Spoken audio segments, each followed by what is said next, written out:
Na ukaribisha msikilizaji wangu katika sehemu ya 17 ya simulizi yetu nzuri iitwayo Kichwa cha Mathayo.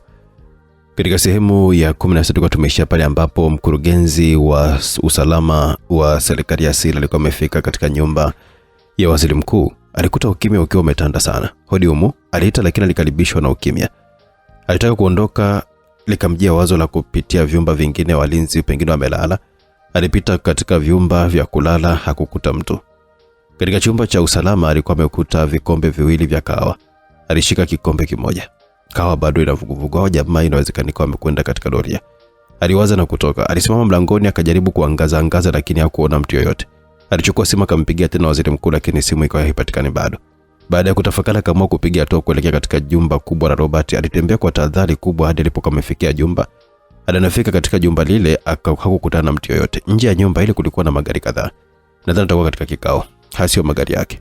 Waziri mkuu waga haachi magari yake nje. Kama atakuwa katika kikao, waziri mkuu waga hafanyi kikao katika nyumba yake kubwa. Vikao hufanyika katika nyumba ndogo kando ya nyumba yake kuu. Ngoja nielekee huko.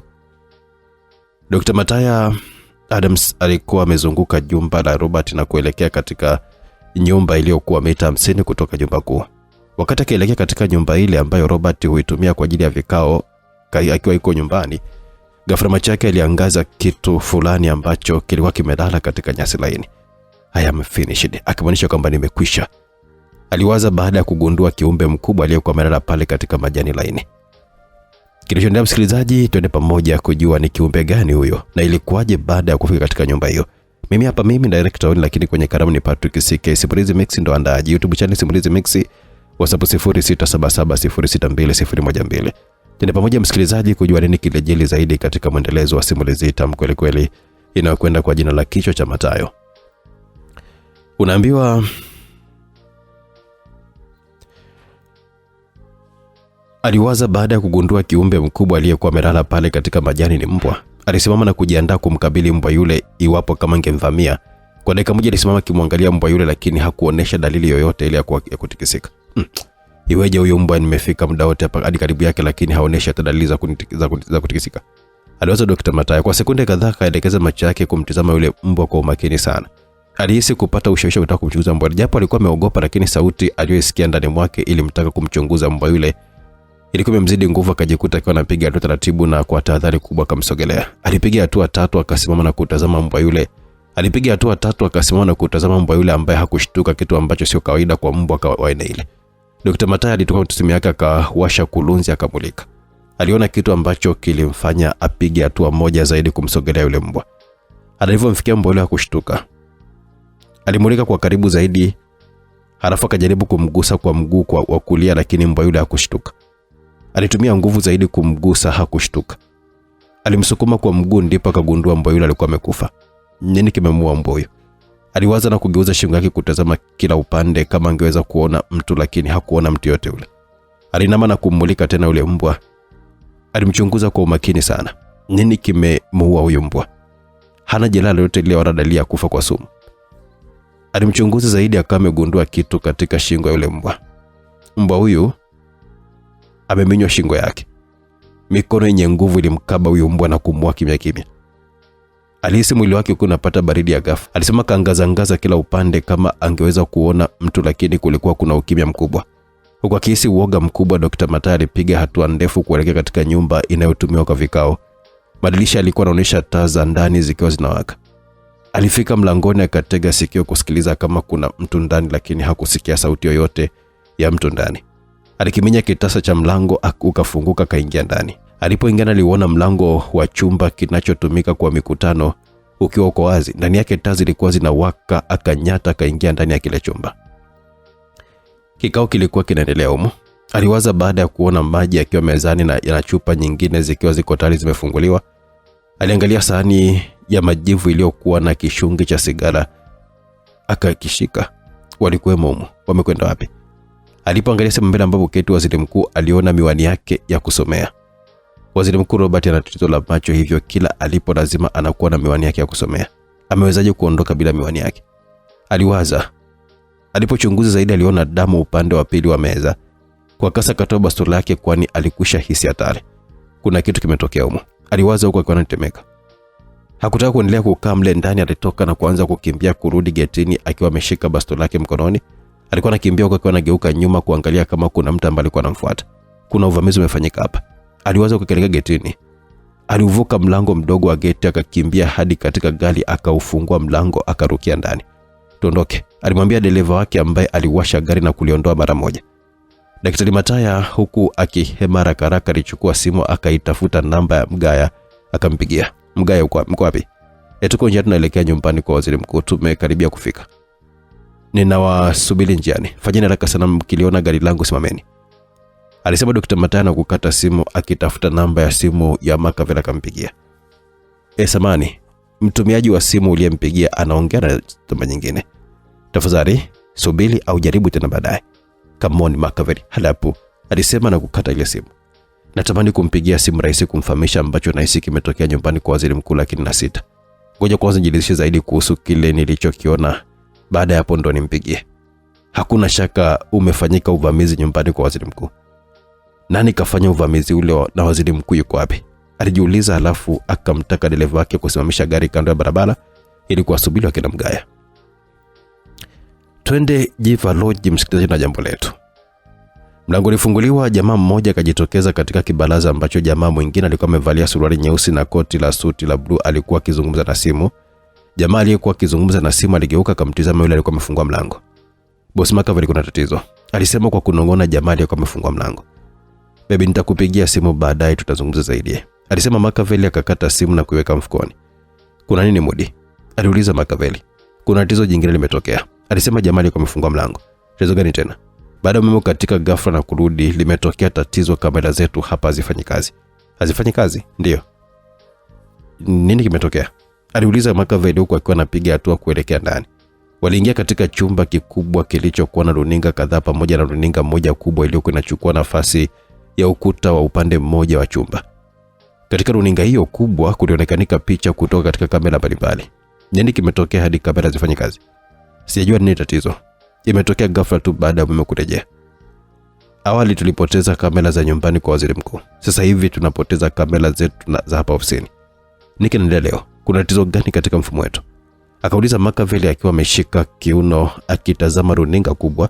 Katika sehemu ambazo kamera zake zilipotea baada ya umeme kurudi kuliandikwa camera malfunction, ikimaanisha kwamba kamera zimeshindwa kufanya kazi. Nini kitaendelea leo katika mfumo wetu? Akauliza na Makaveli akivuta kiti akaketi na kuanza kubonyeza kompyuta yake, alafu akainua mikono na kuweka kichwani akaigemea kiti. Mudi na Zumo, zungukeni kamera zote, angalieni kwa makini tujue kuna tatizo gani. Sawa mkuu. Mudi na Zumo walitoka kwenda store akachukua ngazi za kukunja, wakaelekea nje kwa ajili ya kupitia kamera ili kujua tatizo lilipotokea. Kuna ulazima wa kufanya mapitio ya mfumo wetu hasa wa kamera. Kuna tatizo mahali na ndio maana limeibuka tatizo la kamera kupotea kwenye mawasiliano, alisema Mudi huku akiwa na washa sigara yake. Tayari walikwisha toka nje wakiwa wanapita katika ujia kuelekea katika kamera iliyokuwa katika moja kati ya pembe ya nyumba. Kweli kabisa. Kwa kile kilichotokea leo, kuna ulazima wa kuangalia vizuri mfu. Ghafla jikuta akiwa amelukiwa na watu waliokuwa wamejibanza katika vichaka vya maua, wakazibwa midomo yao na kuwekewa bastola kichwani mwao. Don't make any noise, aliamuru mmoja wale jamaa waliovamia akina Mudi. Walikuwa wamevaa mavazi meusi na vichwani mwao walikuwa wamevaa kofia nyeusi za kuficha sura zilizoacha sehemu ya macho pekee. Mudi na mwenzake walivutwa kando hadi katika kichaka cha maua, wakaamuliwa kupiga magoti. Kuna watu wangapi ndani? Jumla tuko 10, wenzetu 8 tumewaacha ndani, alijibu Zuma. Wanafanya nini huko ndani? Wanaendelea na kazi. Wapo ghorofa ngapi? Wote wapo katika chumba kipo ghorofa ya 3. Ninyi mnakwenda wapi? Tumetuma kuchunguza tatizo katika kamera za nje. Mmoja wale jamaa washikileke na Mudi aliinua mkono wake wenye saa mkononi na akasogeza mdomoni. Team A, we are going inside. B team A, we are going inside. Team B, stay in your position. Akamaanisha kwamba team A tunaingia ndani, na team B bakini katika nafasi yenu. Kutoka katika pembe tofauti walijitokeza watu 6 wakiungana na wale wazao wawili. Mtatupeleka katika chumba walio wenzenu. Yeyote atakayethubutu kujaribu kuwashitua wenzenu atafumuliwa kichwa chake kwa risasi. Inukeni haraka. Moody na Zumo waliinuka na kuanza kuwapeleka ndani wale jamaa waliofikia 7. Moody alipitisha kadi ya ufunguo katika mlango, ukafunguka, wakaingia ndani. Walianza kupanda ngazi kwa tahadhari kubwa. Wote walikuwa na bastola zilizokuwa zimefungwa vyombo vya kuzuia sauti. Nyumba ile ya ghorofa 6 ilikuwa na ukimya mkubwa ndani. Kwa nje kulikuwa kuna bango lilikuwa linaonekanika ile, lakini kwa ndani haikuwa nyumba ya kulala wageni. Ni nyumba iliyojengwa kwa makusudi maalum. Walipita ghorofa ya kwanza wakipanda ngazi taratibu na kwa tahadhari kubwa. Walimaliza ghorofa ya pili wakaingia ghorofa ya 3. Moody aliwaonesha chumba walimu wenzake. Mmoja jamaa alisogelea mlango, akashika kitasa, akakinyonga na kufungua mlango, ukafunguka. Kwa kasi kubwa aliingia ndani ya kile chumba ambamo watu walikuwa wamejielekeza katika kompyuta zao kujaribu kutafuta suluhu ya tatizo lililotokea la kupotea kwa kamera. Ya kila mmoja ainue mikono yake juu mahali alipo. Asijaribu mtu yote kuinuka. Sauti ile kali iliwashtua watu waliokuwa ndani ya kile chumba na kuwafanya wote wageuke kuangalia nani ambaye alikuwa ametoa mlinde. Wote walikuwa wameingiwa na baridi la ghafla baada ya kujikuta wakiwa wanatazamana na timu ya watu wenye silaha waliokuwa wamejificha sura zao. Taratibu kila mmoja mahali aliposimame. Waliamriwa. Hakukuwa na mtu aliyethubutu kupinga mlile. Wote wakasimama taratibu huku mikono ikiwa wameinua. Wakaelekezwa kutoka katika meza zao na kupanga mstari mmoja. Wote walitii maelekezo waliokuwa wamepewa, wakatoka katika meza zao kama wamejipanga mstari. Mikono yao iliyokuwa imeinua juu ilionyesha namna baadhi yao walivyokuwa wakitetemeka. Baada ya kujipanga mstari wakaelekezwa kupiga magoti na kuweka mikono yao nyuma ya vichwa vyao, kisha wakafungwa pingu za plastiki. Search the entire building. Kama kuna mtu yoyote aletwe hapa. Garrison aliwaelekeza watu wake ambao walitoka na kumwacha peke yake ndani ya kile chumba. Who is in charge here? Alimuuliza Moody. Yule pale. Moody alikuwa amemuonesha kwa kidole. Jina lako nani ndugu? Machiavelli. Are you in charge here? Akimwonyesha kwamba ndo unayeongoza kikosi hapa. Yes. Sikiliza Machiavelli na wenzako. We are not here to hurt anyone. Tunachohitaji kutoka kwenu ni ushirikiano tu. Kama nyote mtakuwa tayari kutoa ushirikiano, nobody will get hurt. Lakini kama mtakuwa wabishi na kuleta kiburi, mtalazimisha tuwe wakatili, kitu ambacho hatutaki kukifanya. Kwa hiyo ninaomba muondoe hofu wote na mtoe ushirikiano mkubwa kwetu. Mkitoa ushirikiano, tutamaliza kwa amani kile kilichotuleta hapa na kuondoka tukiwaacha wote mkiwa wazima. Hatutaki kuondoka na kuacha damu ikiwa imetapakaa mahali hapa. Tunaelewana ndugu zangu? Ndio, walijibu huku wengine wakiwa wanatemeka. Good. Machiavelli, kuna mtu mwingine ambaye yuko katika vyumba vingine ndani ya nyumba hii? Hapana, it's just us. Sawa. Garrison alikuwa ameinua mkono wake wa kulia akasogeza saa yake karibu na mdomo. Team B, Jose, na kupata mkuu. Bring the woman in. Ghorofa ya 3. Sawa boss. Zilipita dakika 5, mlango wa chumba ukafunguliwa, akaingia Ruby akiwa ameongozana na mtu mwingine aliyekuwa amevalia mavazi meusi. Tuwasubiri vijana wamekwenda kufanya upekuzi huko juu kuhakikisha hakuna mtu mwingine aliyebaki. Sawa, alisema Ruby aliyekuwa amevaa fulana ya kuzuia risasi akiwa na mkoba wake wa kompyuta. Upande mwingine wa simulizi. Gari moja lilipunguza mwendo na kusimama karibu na gari la Dr. Mataya lililokuwa limesimama kando ya barabara. Jamaa mmoja akashuka kwa haraka na kuelekea katika gari la Dr. Mataya. Mlango ulifunguliwa, kaingia. Yasamani boss kwa kuchelewa. Kulikuwa na ajali njiani, hivyo tukajikuta tukiwa tumekwama. Dr. Mgaya akamuelekeza dereva wake kugeuza gari kurudi katika nyumba ya waziri mkuu. Mahali alipokuwa amesimamisha gari Dr. Mataya hapakuwa mbali na nyumbani kwa Robert, hivyo iliwachukua muda mfupi kufika nyumbani kwa Robert. Magari yakasimama nje, akashuka Dr. Mataya na Mgaya. Katika gari la pili wakashuka watu 4. Dr. Mataya aliwaongoza wakapita mlango mdogo wa gate na kuingia ndani. Something happened here. Kuna tukio limetokea hapa usiku. Na hisi kuna uvamizi ulifanyika. Kwa sasa hivi hakuna mtu yoyote hapa ndani, hata walinzi. Alisema Dr. Mataya akaendelea kutembea kulielekea sa jumba la waziri mkuu. Robert ana mbwa wakubwa ambao huzunguka humo ndani, lakini leo hawapo. Mmoja wapo nimemkuta akiwa ameuawa. Tuanzie huko, alisema Dr. Mataya na kuwaongoza kina Mgaya kuelekea sehemu ya nyuma kuliko kuwa na ile nyumba ya vikao. Akaonesha mbwa aliyekuwa akamchunguza. Nimemchunguza mbwa huyu, hajauawa kwa risasi wala sumu. Amekabwa shingo yake hadi akafa, alisema Dr. Mataya. Walitoka pale kwa mbwa wakaelekea katika nyumba ya vikao, wakaingia ndani.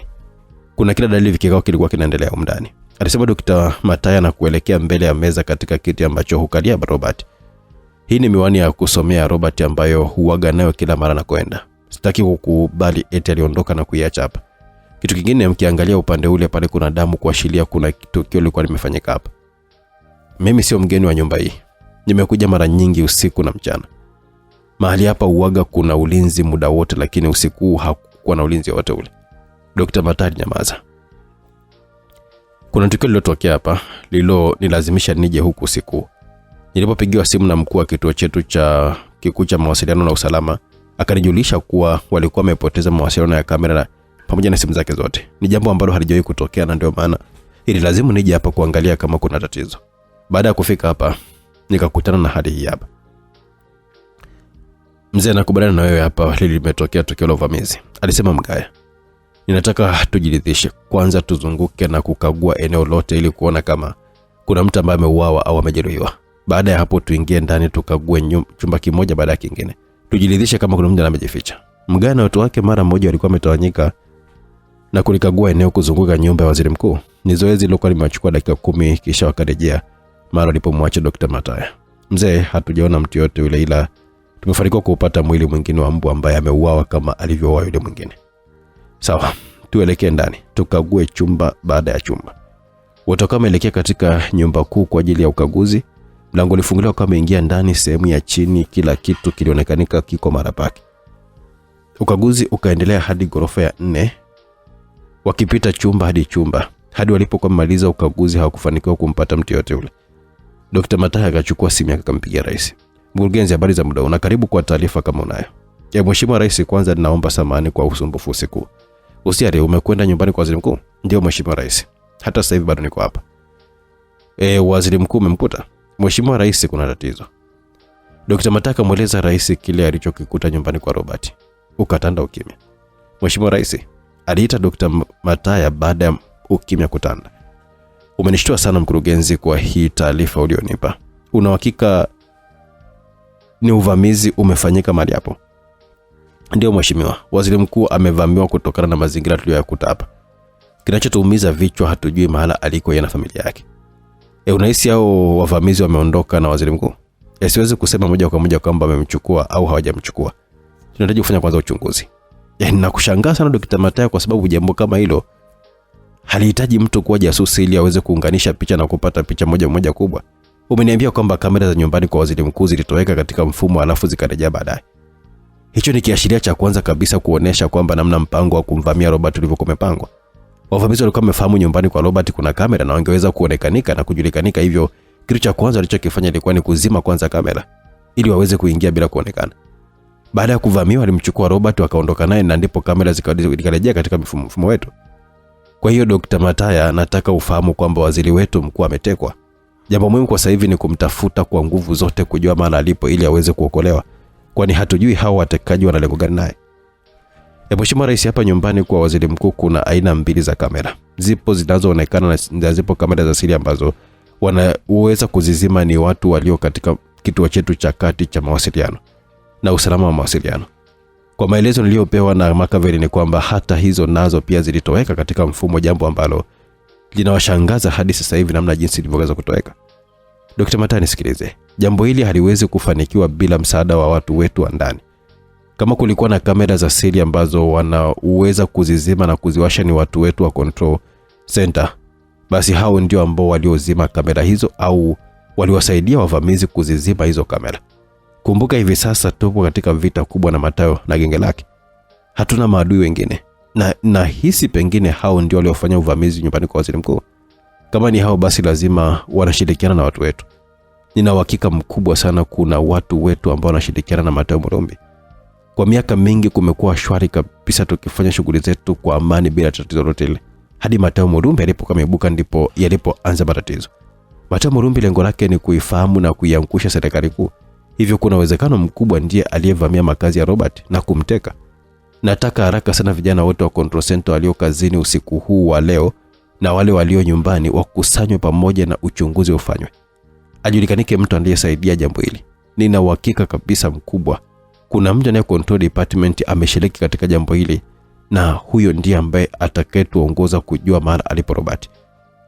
Nataka uende mara moja control center ukalishughulikie swala hili. Nataka ndani ya saa moja nipate mrejesho kwamba mtu aliyesaidia hili jambo amepatikana. Kama watakuwa wagumu kusema ukweli, walete wote kwangu. Umeelewa Dr. Mataya? Nimekuelewa Mheshimiwa Rais. Kumbuka kwamba Robert ndiye mtendaji mkuu wa serikali kuu, ni mtu anayefahamu kila kitu ndani ya serikali kuu. Kwa hiyo kama Mathayo ndiye aliyemteka fahamu, atafanya kila awezalo kuhakikisha Robert anamweleza kila kitu. Hili jambo limefika pabaya sana. Huyu mtu anatakiwa kusakwa kwa kila namna hadi apatikanike na tumuokoe Robert. Tunatakiwa hadi kufika asubuhi Robert awe ameshapatikana. Kwanza kushughulika na watu wa control center. Mheshimiwa Rais, ninaelekea huko sasa hivi, alisema Dr. Mathayo. Simu ikakatwa, alishusha pumzi, akatafuta namba ya simu ya Makaveli akaipiga, lakini simu ikaita bila kupokelewa. Tuondoke Malapa. Dr. Mathayo aliwaambia kina Mgaya, hili analosema rais kwamba watu wetu watakuwa wanahusika katika uvamizi uliofanyika nyumbani kwa waziri mkuu, inawezekana likawa kweli. Kuna uwezekano mkubwa watu watasaidia wavamizi kuingia katika makazi ya waziri mkuu. Na kubaliana pia na rais kwamba inawezekanika kabisa Mathayo Mulumbi akawa anahusika katika swala hili. Toka nilipoingia katika serikali kuu kujai kuwa na tatizo lolote lile. Tumefanya kazi zetu kwa amani kubwa sana alipojitokeza Mathayo Mulumbi. Kama ni Mathayo Mulumbi ndiye aliyekamchukua waziri mkuu, basi hali yetu ni mbaya. Swala hili linanipa hofu kubwa sana, aliwaza Dr. Mathayo. Taarifa aliyopewa na Dr. Mathayo kuhusu kutoweka kwa Robert ilimshtua sana rais wa serikali kuu, alisi joto la ghafla. Robert kwa ametekwa? Alijiuliza akiwa ameinamisha kichwa chini. Nina uhakika mkubwa Mathayo Mulumbi anahusika katika hili tukio. Kama ni yeye, basi tayari amevuka mstari mwekundu. Amefika pabaya. Kwa nini akaachwa hadi akafika hatua hii hapa ya kumteka hadi waziri wetu mkuu? Hofu yangu kuu ni kwamba Robert ni mtu anayefahamu kila kitu cha serikali kuu. Kuna jambo moja tu ambalo Robert halifahamu. Robert hamjui mkuu wa serikali kuu. Anajua mimi ndiye mkuu. Hajui kama yupo mkuu wangu. Hilo ninalifahamu mimi peke yangu. Kama amechukuliwa na Mathayo, lazima atamwambia kila kitu kuhusu sisi. Na walamu sana utendaji wangu na hasa Robert mwenyewe kwa kumwacha huyu jamaa akafika mara alipofika. Hakupaswa kabisa kufika hadi hatua hii hapa ya kumteka waziri mkuu. Rais anapaswa kulifahamu jambo hili. Na hisi uzito mkubwa sana wa aibu kumwelezea jambo hili, lakini sina namna nyingine. Nimfahamishe. Rais alichukua simu yake akatafuta namba ya jina Obedi akaipiga. Mheshimiwa Rais, shikamoo. Mara habari yako Obedi? Nzuri kabisa, mzee amelala. Nahitaji kuzungumza naye ila mzee amelala. Nahitaji nizungumze naye ila nimeona nikuulize wewe kwanza kama amelala. Hapendi kusumbuliwa wakati amepumzika. Alikuwa na wageni ameondoka muda sio mrefu sana. Hivi sasa yuko katika chumba chake cha kusomea, kuna mambo yake anaandika. Unaweza kumpigia. Asante Obedi. Ngoja nimpigie. Alisema rais na kukata simu, halafu akaitafuta namba ya simu yenye jina la mkuu namba 1 akaipiga. Simu ilita ikapokelewa. Mheshimiwa, habari za muda huu? Unaendeleaje? Naendelea vizuri mzee. Nitakuja kukutazama wiki ijayo, wiki ratiba yangu imenibana sana. Hakuna tatizo mzee. Watu wako umekwisha wajulisha kuwa umerudi? Sikutaka wajue kuwa nimerudi, lakini baada ya kugundua kuna tatizo ni lazima niwajulishe, nikakutana nao hapa nyumbani. Kulikuwa na tatizo gani? Mzee, kuna tatizo kubwa sana. Nifahamishe tafadhali hilo tatizo. Kabla hujaniambia kitu nataka nijue, je, umenipigia simu kwa ajili ya hilo tatizo au kuna swala jingine? Ni kwa ajili ya hilo tatizo. Okay, go ahead. Nilimpigia simu waziri mkuu nikamfahamisha kwamba nimerejea. Nikamtaka afike nyumbani kunifahamisha mambo yalivyokwenda katika kipindi chote nilichokuwa niko nje ya nchi. Niliumwa wakati tukiwa tupo katika hatua za mwisho za maandalizi ya mpango wetu mkubwa Anjwani. Aliniambia mpango ulitelekezwa vizuri na kwa mafanikio makubwa. Pamoja na kila kitu kwenda vizuri, lakini kulikuwa na tatizo. Mpango ulivuja. Mpango ulivuja? Ndio mkuu, mpango ulivuja. Muda mfupi tu baada ya Rais Gilbert kuuawa, yalifanyika mapinduzi ya kijeshi nchini Anjwani. Aliongoza mapinduzi yale alifahamu kuhusu mpango wetu na lengo la kufanya mapinduzi ni kuhakikisha mpango wetu ufanikiwe. Hilo halikuwa tatizo kubwa kwetu, kwani mpango wa kuiondoa hiyo serikali ya kijeshi uliandaliwa haraka sana. Kabla ya kuondoa serikali ya kijeshi kuna kitu kilitokea. Rais Dr. Ezra aliwasiliana na kiongozi wa serikali ya kijeshi ya Anjwani ili kufahamu hatima mazishi ya Rais Gilbert. Katika mazungumzo yao, kiongozi huyo wa serikali ya kijeshi alimwambia Dr. Ezra kwamba kuna mambo yanaendelea katika nchi ambayo yeye hajui. Dr. Ezra akamwomba mueleze mambo hayo gani yanaendelea katika nchi. Akagoma na kudai kwamba atamwambia mtu mmoja tena Mathayo Mulumbi. Tatizo lilianzia hapo. Zilipita sekunde kadhaa za ukimya, halafu rais akaendelea. Dr. Ezra alifanya jitihada akampata Mathayo ambaye alikiri kwamba yeye na yule kiongozi wa mapinduzi ni marafiki. Dr. Ezra akamwomba Mathayo aende Anjwani akaonana na kiongozi huyo wa kijeshi ili aweze kumueleza kile kinachoendelea hapa nchini. Lengo la Dr. Ezra lilikuwa ni kujua kitu gani huyo kiongozi anakifahamu kuhusiana na mpango wetu. Hata hivyo, kabla Matayo hajakwenda Anjwani, waziri mkuu alitoa maelekezo serikali ya kijeshi iondolewe, yakafanyika mapinduzi mengine. Kwa hiyo kuhusu mipango yetu yote Anjwani inakwenda vizuri. Alinyamaza tena kidogo. Japokuwa serikali ya kijeshi ilifanikiwa kuondolewa, lakini bado kulikuwa na yule kiongozi alikimbia, na kabla hajauawa alimpigia simu Matayo Mulumbi na kumwambia kwamba waliomua Rais Gilbert ni Watanzania. Hapo ndipo tulipojiridhisha kwamba yule jamaa alifahamu kila kitu kuhusu mipango yetu na akamjipanga vyema kuikwamisha. Sasa ni nani huyu Matayo Mulumbi? Aliuliza na kunyamaza kidogo. Matayo Mulumbi ni jasusi. Amewahi kufanya kazi katika shirika letu la ujasusi, lakini kwa sasa hivi anajihusisha na biashara. Huyu jamaa baada ya kuambiwa kwamba waliomua Rais Gilbert wako Tanzania, alipata ushawishi wa kutaka kufanya uchunguzi na kuwafahamu watu ni akina nani. Alianza uchunguzi wake kwa siri. Rais wa serikali kuu alieleza kila kitu alichoambiwa na Robert. Baada ya kupata maelezo hayo, niliitisha kikao cha dharura cha mawaziri wote wa serikali kuu. Walikuja nyumbani kwangu kuwataka hadi kufika saa 6 usiku leo wameshampata Matayo na wanilete kichwa chake katika sinia. Pamoja na maelekezo yao, lakini waziri mkuu Robert alinishirikisha mpango mwingine aliokuwa nao. Rais akaelezea kuhusu mpango wa waziri mkuu wa kumtumia Amanda kumpata Matayo. Mpango ulifanikiwa, tukamleta Amanda katika upande wetu. Tayari uteuzi wake umekwisha tangazwa. Kesho asubuhi ataapishwa Ikulu Dar es Salaam. Kuna sharti alikuwa ametoa Amanda kwamba atatueleza kila kitu kuhusu Matayo na genge lake lote kesho mara baada atakapoapishwa. Hata hivyo, Robert aliweka mtego wake ili kujua wapi alipo akina Matayo na kuwapata usiku wa leo. Alikuja hapa kwangu akanielezea kuhusu mpango huo na akaondoka kaenda kushughulikia huo mpango. Wakati nikiwa na matumaini kwamba usiku wa leo tutalimaliza ili tatizo kwa kumpata Matayo yeye pamoja na genge lake, nimepigiwa simu muda mfupi uliopita na mkurugenzi wetu wa ujasusi. Ameniambia kwamba waziri mkuu ametoweka, hawajui alipo. Ametoweka? Ndio, nimeambiwa ametoweka. Mkurugenzi alipigiwa simu na mkuu wa control center akamfahamisha kwamba kamera za nyumbani kwa waziri mkuu zimetoweka katika mfumo. Siku chache baada ya kamera kutoweka, simu ya waziri mkuu nayo ilitoweka. Dr. Mataya aliponipa taarifa hiyo, nikamwagiza aende mara moja nyumbani kwa waziri mkuu ili kuona kilichotokea. Muda mfupi uliopita amenipigia simu akiwa nyumbani kwa waziri mkuu. Amenipa taarifa ambayo imenishtua. Ameniambia kwamba umefanyika uvamizi nyumbani na kuna uwezekano waziri mkuu ametekwa.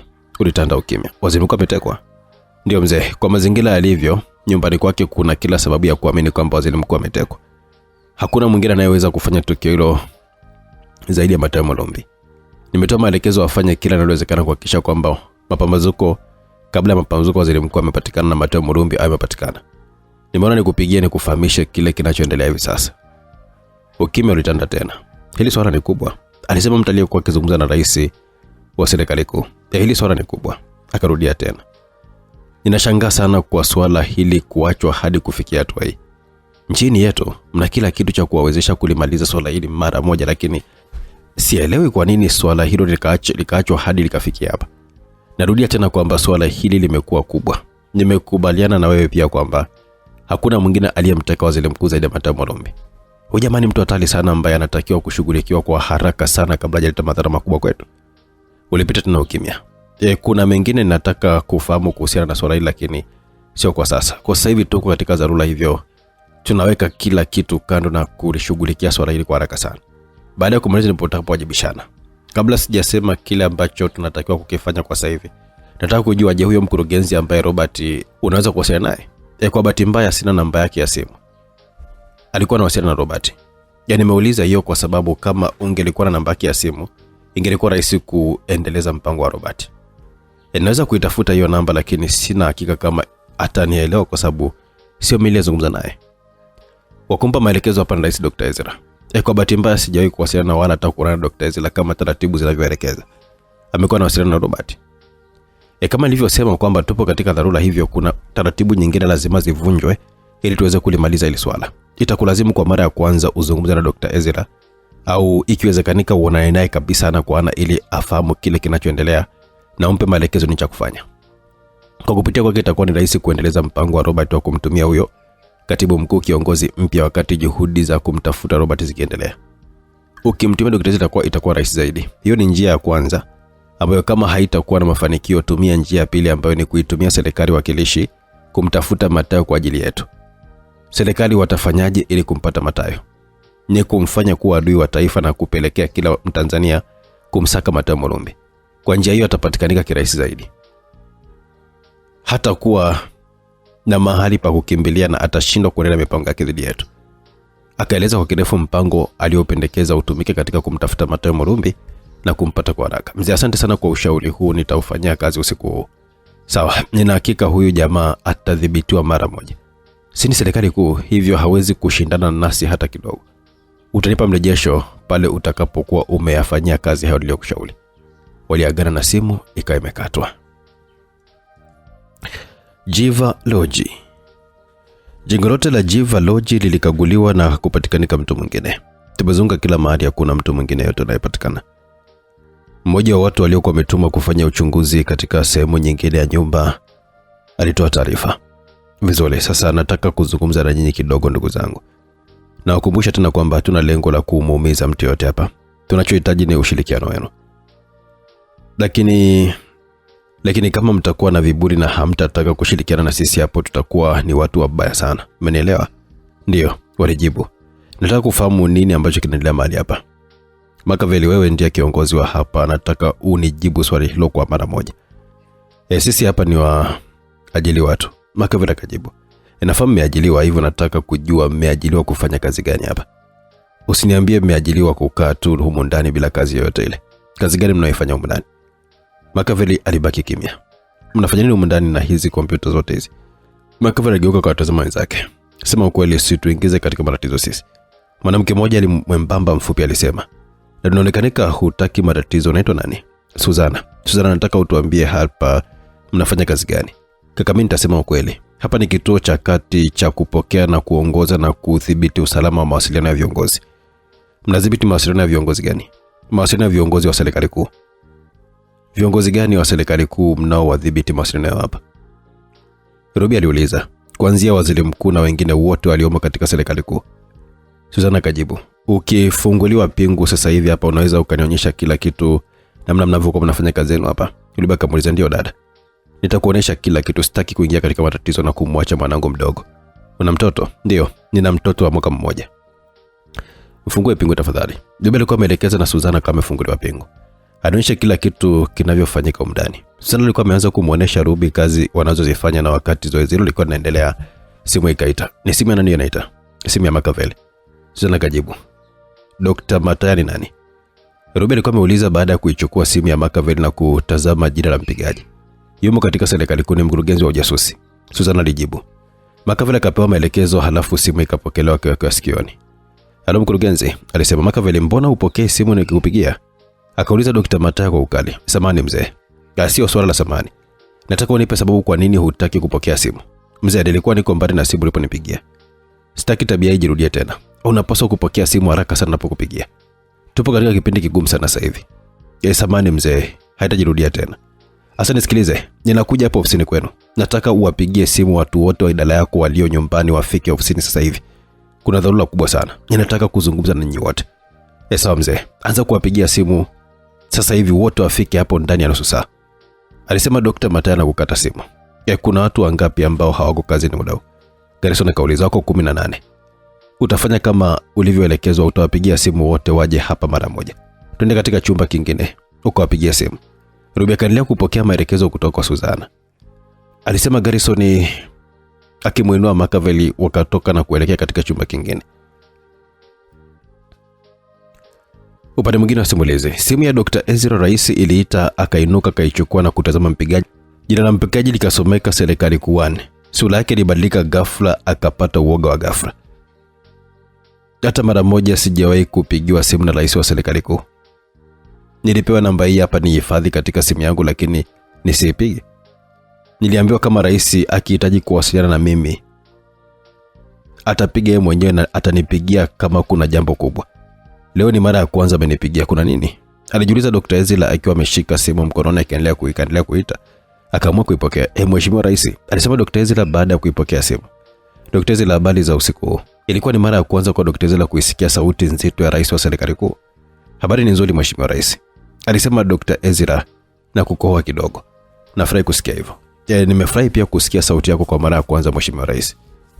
Au kutakiwa kabisa kusikia sauti wala hata kuiona sura yangu katika kipindi chote cha uongozi wako, lakini leo imelazima nikupigie simu kwa mara ya kwanza, alisema rais wa serikali kuu na kunyamaza kidogo. Dr. Ezra, kuna tatizo kubwa na ndio maana imenilazimu nikupigie simu mwenyewe. Alinyamaza tena. Nafahamu kulikuwa na mpango unaoendelea wa kumtumia aliyekuwa mkurugenzi mkuu wa shirika la ujasusi Tanzania katika mpango wa kumuondoa Mateo Mulumbi. Ndio Mheshimiwa Rais. Niliambiwa na waziri mkuu kwamba mkurugenzi huyo aliahidi kuelezea kila kitu siku ya kesho mara tu baada ya kuapishwa. Kuna jambo ambalo sina hakika kama waziri mkuu alikuwa amekushirikisha. Alikuwa na mpango wa siri wa kumpata Mateo Mulumbi na genge lake usiku wa leo. Kwa siri alikuwa anamfuatilia mkurugenzi ili kujua mahali alipo Mateo Mulumbi na walifanikiwa kufahamu mahali alikojificha Mateo. Mpango ulikuwa ni kuvamia mahali hapo usiku wa leo na kumpata Mateo Mulumbi. Kuna tatizo kubwa limejitokeza usiku wa leo kabla mpango haujatekelezwa. Alinyamaza tena kwa sekunde chache. Waziri Mkuu Robert ametoweka na hajulikani alipo. Ametoweka? Dr. Ezra shangaa. Ndio. Ametoweka usiku huu na hadi sasa hivi hajulikani alipo. Mheshimiwa Rais, sijakuelewa. Ametowekaje? Taarifa niliyopata ni kwamba kamera za nyumbani kwake zilitoweka katika mfumo wetu kisha zikafuata simu zake na nilimwelekeza mkurugenzi wetu wa ujasusi kwenda mara moja kujua kilichotokea. Alipofika alinipa taarifa za kushtusha kwamba nyumbani kwa waziri mkuu ni tupu na hakuna mtu hata mmoja, hakuna familia wala walinzi. Mbwa wawili wa waziri mkuu walikuwa wamekuta wakiwa wameuawa. Kwa kifupi ni kwamba umefanyika uvamizi nyumbani kwa waziri mkuu na amechukuliwa na kupelekwa usipojulikana. Ametekwa. Sio peke yake bali familia yake na wote waliokuwa nyumbani kwake hadi walinzi wake pia. Hii taarifa ya kushtusha mno Mheshimiwa Rais. Imeshtua na ndio maana nimekupigia simu kuzungumza na wewe. Mtu wa kwanza kabisa kuhisiwa kufanya tukio hilo la kumteka waziri mkuu ni Mateo Mulumbi. Nasema ni yeye kwa sababu tuna adui mmoja tu ambaye ni Mateo Mulumbi. Kwa miaka mingi sasa tangu ilipoanzishwa serikali kuu hakujawahi kutokea tatizo lolote hadi wakati huu alipobainika huyo mtu. Kwa hiyo hakuna mtu mwingine anayeweza kumteka waziri mkuu Robert zaidi yake yeye. Kuna uzembe mkubwa umefanyika na tukapelekea mpaka huyo mtu afike mahali alipofikia sasa hivi. Hata hivyo sio kuzungumza kwa sasa, tutazungumza baadaye. Kwa sasa hivi jambo tunalotakiwa kulizungumza ni kumpata Mateo Mulumbi kwa gharama zote zile. Tukimpata Mateo Mulumbi tutakuwa tumempata pia waziri mkuu Robert. Kuna mambo mawili ambayo nataka yatekelezwe mara moja ili tuweze kumpata Mateo Mulumbi kwa haraka. Kwanza kabisa nataka kuzungumza na yule mkurugenzi wa ujasusi ambaye kesho ataapishwa kuwa katibu mkuu kiongozi. Muite mueleze kwamba waziri mkuu ametekwa na atoe ushirikiano kwa kuonesha mahali alipo Mateo Mulumbi ili aweze kupatikanika usiku wa leo na tuweze kumkomboa waziri mkuu. Akikataa kutoa ushirikiano, tishia kuiteketeza familia yake na yeye mwenyewe. Hakikisha unafanya kila linalowezekanika hadi aseme mahali ili alipo Mateo Mulumbi. Sawa, nitafanya hivyo Mheshimiwa Rais. Jambo la pili, alinyamaza kidogo. Kama njia ya kwanza itashindwa kufanikiwa, tuingie katika njia ya pili. Hii ni kubwa lakini lazima ifanyike. Mateo Mulumbi afanywe kuwa ni adui wa taifa. Awe adui wa kila Mtanzania. Nitakuelekeza ni cha kufanya. Dr. Ezra alikuwa ameelekezwa kile anachotakiwa kukifanya ili kumfanya Mateo Mulumbi awe adui wa taifa. Umenielewa Dr. Ezra? Nimekuelewa Mheshimiwa Rais. Vizuri sana. Njia hiyo itamfanya Mateo akose sehemu ya kupita kwani kila Mtanzania atakuwa na hasira naye. Mateo atashindwa kufanikisha mipango yake na hiyo itatupa sisi nafasi nzuri ya kuweza kumsaka na kumpata. Nimekuelewa Mheshimiwa Rais, nitaanza maandalizi ya mpango huo usiku wa leo. Asante. Kwa taratibu zetu hutakiwi kunipigia simu lakini mara ya kwanza nitakuruhusu nipigie simu kwa kunipa mrejesho wa mambo yanavyokwenda. Tupo katika kipindi cha dharura hivyo hakuna baadhi ya taratibu hatutazifuata. Sawa Mheshimiwa Rais, nitafanya hivyo, alisema Dr. Ezra na simu ilikatwa. Twende basi kule tulikoacha watu wetu ni bohari kuu ya Homeland Intelligence. Simu iliita mpigaji alikuwa ni Ruby. Ruby, asante sana kwa kupiga. Mnaendeleaje huko? Alisema Mateo baada ya kupokea simu. Tunaendelea vizuri, tayari tumo ndani. The entire building is ours now. Gerson atakupigia kukupa mrejesho. Kuna mambo alikuwa anaweka sawa hapa kabla ya kukupa mrejesho. Good job. Mmekuta nini huko ndani? Mateo, hapa ni kituo cha kati cha kupokea, kuongoza na kudhibiti usalama wa mawasiliano ya viongozi na watu wote waliomo katika mtandao wa serikali kuu. Ni sehemu muhimu mno kwa serikali kuu. Hapa ndipo simu zote zinazopigwa kwa viongozi wakuu walio katika serikali kuu zinapita kabla hazijapokelewa na viongozi hao. Wanachunguza simu hizo kutoka na kikubwa zaidi wana uwezo wa kusikiliza hata mazungumzo. Hapa ndipo mahala walipoweza kugundua kwamba simu tuliyokuwa tumempigia Robert ilipigwa kutumia kompyuta. Hapa wanafuatilia kamera kutoka katika sehemu mbalimbali na hasa katika nyumba za viongozi wa serikali kuu na sehemu nyingine ambako wameweka kamera za siri. Mathayo, hii ni sehemu muhimu mno kwa serikali kuu. We have it now. Asante sana Ruby. Hakikisha kwamba unausoma vizuri mfumo wao na kila wanachokifanya. Tayari nimekwisha ingia katika mfumo huo na ninaendelea kuuchimba. Wametumia teknolojia hali ya juu sana wa jamaa. Tukiachana na hilo, kuna mambo ambayo yanaendelea hapa. Watu wote waliokuwa zamu ya usiku huu hapa tunawashikilia. Gerson nitakupigia ili umpe maelekezo cha kufanya. Kuna jambo jingine ambalo limetokea. Mkuu wa kituo hiki anaitwa Machiavelli alipigiwa simu na mkurugenzi wa ujasusi wa serikali kuu. Alimwambia kwamba awakusanye watu wote wa idara yake hapa. Anahitaji kuzungumza nao. Watu wote walipigiwa simu wakaja bila hata kujua kituo kipo chini yetu. Wote tumewakusanya pamoja. Kwa hiyo sasa hivi wafanyakazi wote wa idara hii tunawashikilia. Tunamshikilia pia huyo mkurugenzi wa ujasusi na watu wake aliokuja nao. Hili ni jambo kubwa sana. Je, kuna jingine kubwa zaidi? Dr. Ezra amepigiwa simu na rais wa serikali kuu. Nimesikiliza mazungumzo yao. Na kwa sasa wanaanza mikakati ya kumtafuta na kukupata. Kumbe mpango wao ulikuwa ni kutuvamia usiku wa leo. Tukio la kumteka Robert limevuruga mpango huo. Dr. Ezra amepewa maelekezo ya kuzungumza na Amanda ili aoneshe mahala ulipo wavamia na mkomboe waziri mkuu. Jambo la pili ambalo Dr. Ezra ameelekezwa ni kuandaa mpango maalum wa kukufanya wewe uwe ni adui wa taifa. Ruby alimueleza Mathayo kuhusu mpango ulioandaliwa wa kumfanya kuwa adui wa taifa. Asante sana Ruby kwa taarifa hiyo. Umekwisha fahamu alipo kiongozi mkuu wa serikali? Ndio, na kutumia ramani ujue mara alipo. Tunahitaji pia kumpata huyo rais usiku wa leo. Everything ends tonight. Tunafanya nini kuhusu mpango wanaoandaa wa kukufanya adui wa taifa? I'm so scared. Ni mpango mbaya sana. Usihofu Ruby, tuendelee na mapambano tu. Nitawasiliana na Gerson ili usiku huu tuweze kumpata huyo kiongozi mkuu wa serikali kuu. Good job Ruby. Tutazungumza zaidi utakaporejea, alisema Mathayo na kukata simu. Rais Dr. Ezra alichukua simu yake akaitafuta namba ya Amanda akaipiga lakini haikupatikana. Alijaribu mara 3 lakini haikupatikana. Alishapunzi. Ninafanya haya huku nikitetemeka kwani hili ninalolifanya ni hatari kubwa sana kwa Mathayo na wenzake. Nashukuru Amanda patikani simuni. Hata hivyo bado hakuna nafuu wowote ule kwa sababu kuna mpango mwingine ambao utatumika pale ambapo mpango wa kwanza utashindwa kufanikiwa. Ni mpango mbaya sana ambao sitaki utokee kwa Mathayo lakini sitawasiliana naye vipi ili kumfikishia ujumbe wa mipango inayoendelea dhidi yake. Mtu pekee ambaye ninaamini kama nikimpa ujumbe au fikisho kwa Mathayo anaweza kufikisha bila matatizo yote ni Padri Barnabas. Lakini afya kumuingiza katika matatizo na vile vile atakuja hapa kesho jioni wakati wa jamaa wanapanga kumpata Mathayo usiku wa leo. Huu ni mtihani mkubwa sana kwangu kwa sababu nikikosea kidogo tu nitakuwa nimejiweka katika hatari. Ngoja kwanza nifanye kile wanachokitaka hawa jamaa ili waamini kwamba niko pamoja nao. Wakati nikiendelea kutafuta namna ya kumpata Mathayo na kumfikishia ujumbe wa kile kinachoendelea. Ningeweza kutumia namba nyingine ya simu kuwasiliana na Mathayo lakini bado nina hofu kwamba huenda wanafuatilia mawasiliano na Mathayo na wanaweza kugundua nilimpigia simu. Dr. Ezra alivuta pumzi ndefu. Ngoja kwanza niwasiliane na rais alafu nitulize kichwa nijue kitu gani cha kufanya kumsaidia Mathayo. Alipiga ile namba ya rais wa serikali ikaita na kupokelewa. Dr. Ezra alisema rais wa serikali kuu ambaye hakuwa amejitambulisha jina lake. Mheshimiwa rais, habari za muda huu? Nzuri Dr. Ezra. Umenipigia katika kipindi kifupi toka tulipowasiliana. Taarifa gani unataka kunipa? Mheshimiwa rais, sijafanikiwa kumpata Amanda. Hapatikani simuni. Hakuna namna nyingine ya kuweza kumpata? Tuma watu wamfuate nyumbani kwake ili aje hapo Ikulu mara moja uzungumze naye. Tunamhitaji Mathayo Murumbi usiku wa leo ili tuweze kumpata Robert. Sawa Mheshimiwa rais. Hakikisha usiku wa leo Amanda anapatikana. Nitajitahidi Mheshimiwa rais. Simu ilikatwa. Dr. Ezra kama baki katika tafakari nzito.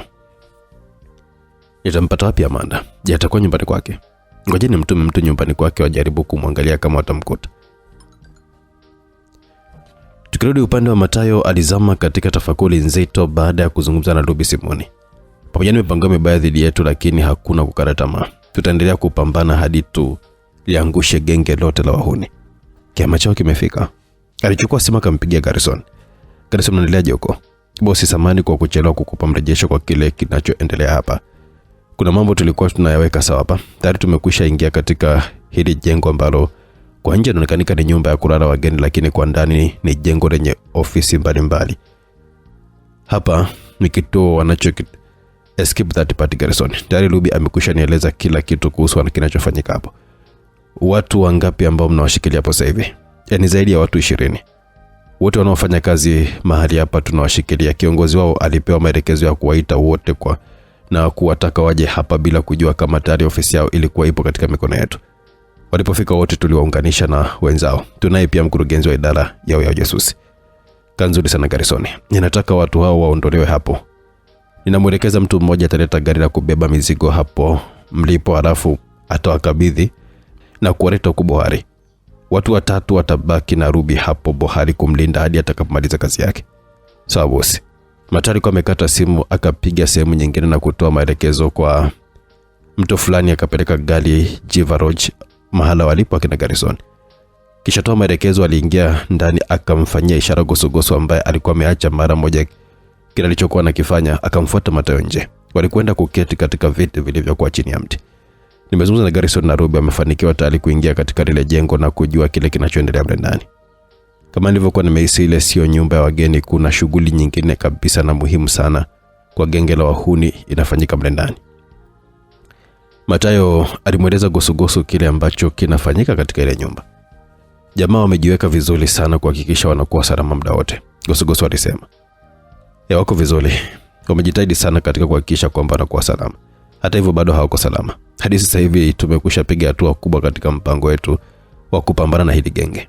Tunaye waziri mkuu wao ambaye ni mtu muhimu sana na mtendaji mkuu wa serikali hiyo. Anafahamu kila kona ya serikali hiyo. Nategemea tutapata mengi kutoka kwake. Tunao pia watendaji wengine wa serikali akiwemo mkurugenzi wao wa ujasusi na idara nzima inayojihusisha na usalama wa mawasiliano yao. Wote wataletwa hapa.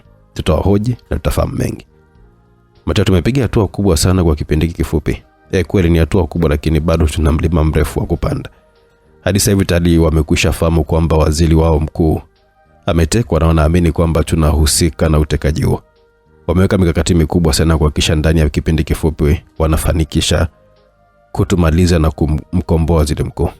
Ruby amesikiliza mazungumzo ya Rais Dr. Ezra na rais wa serikali kuu. Matari muelezea Gosogoso kile alichokizungumza Dr. Ezra na rais wa serikali kuu. Sura ya Gosogoso ilibadilika. Mipango gani ipo dhidi yao, msikilizaji? Tunakuwa tunaweka nukta hivyo katika sehemu ya 17, 18, 19 na 20. Tutakuwa tunamaliza misheni yetu kwa uzuri kabisa, msikilizaji. Kama hujapata kufika mwisho wa simulizi, basi tucheke kupitia WhatsApp nambari 0677 062012 tukupe simulizi mpaka mwisho kabisa kupitia WhatsApp nambari yetu hiyo. YouTube channel Simulizi Mix, kisha subscribe kuendelea kufuatilia simulizi kwa utamu na uzuri kabisa. Tunaendelea na simulizi yetu hii tamu kweli kweli, Kichwa cha Matayo. Burudani itaendelea. Asante.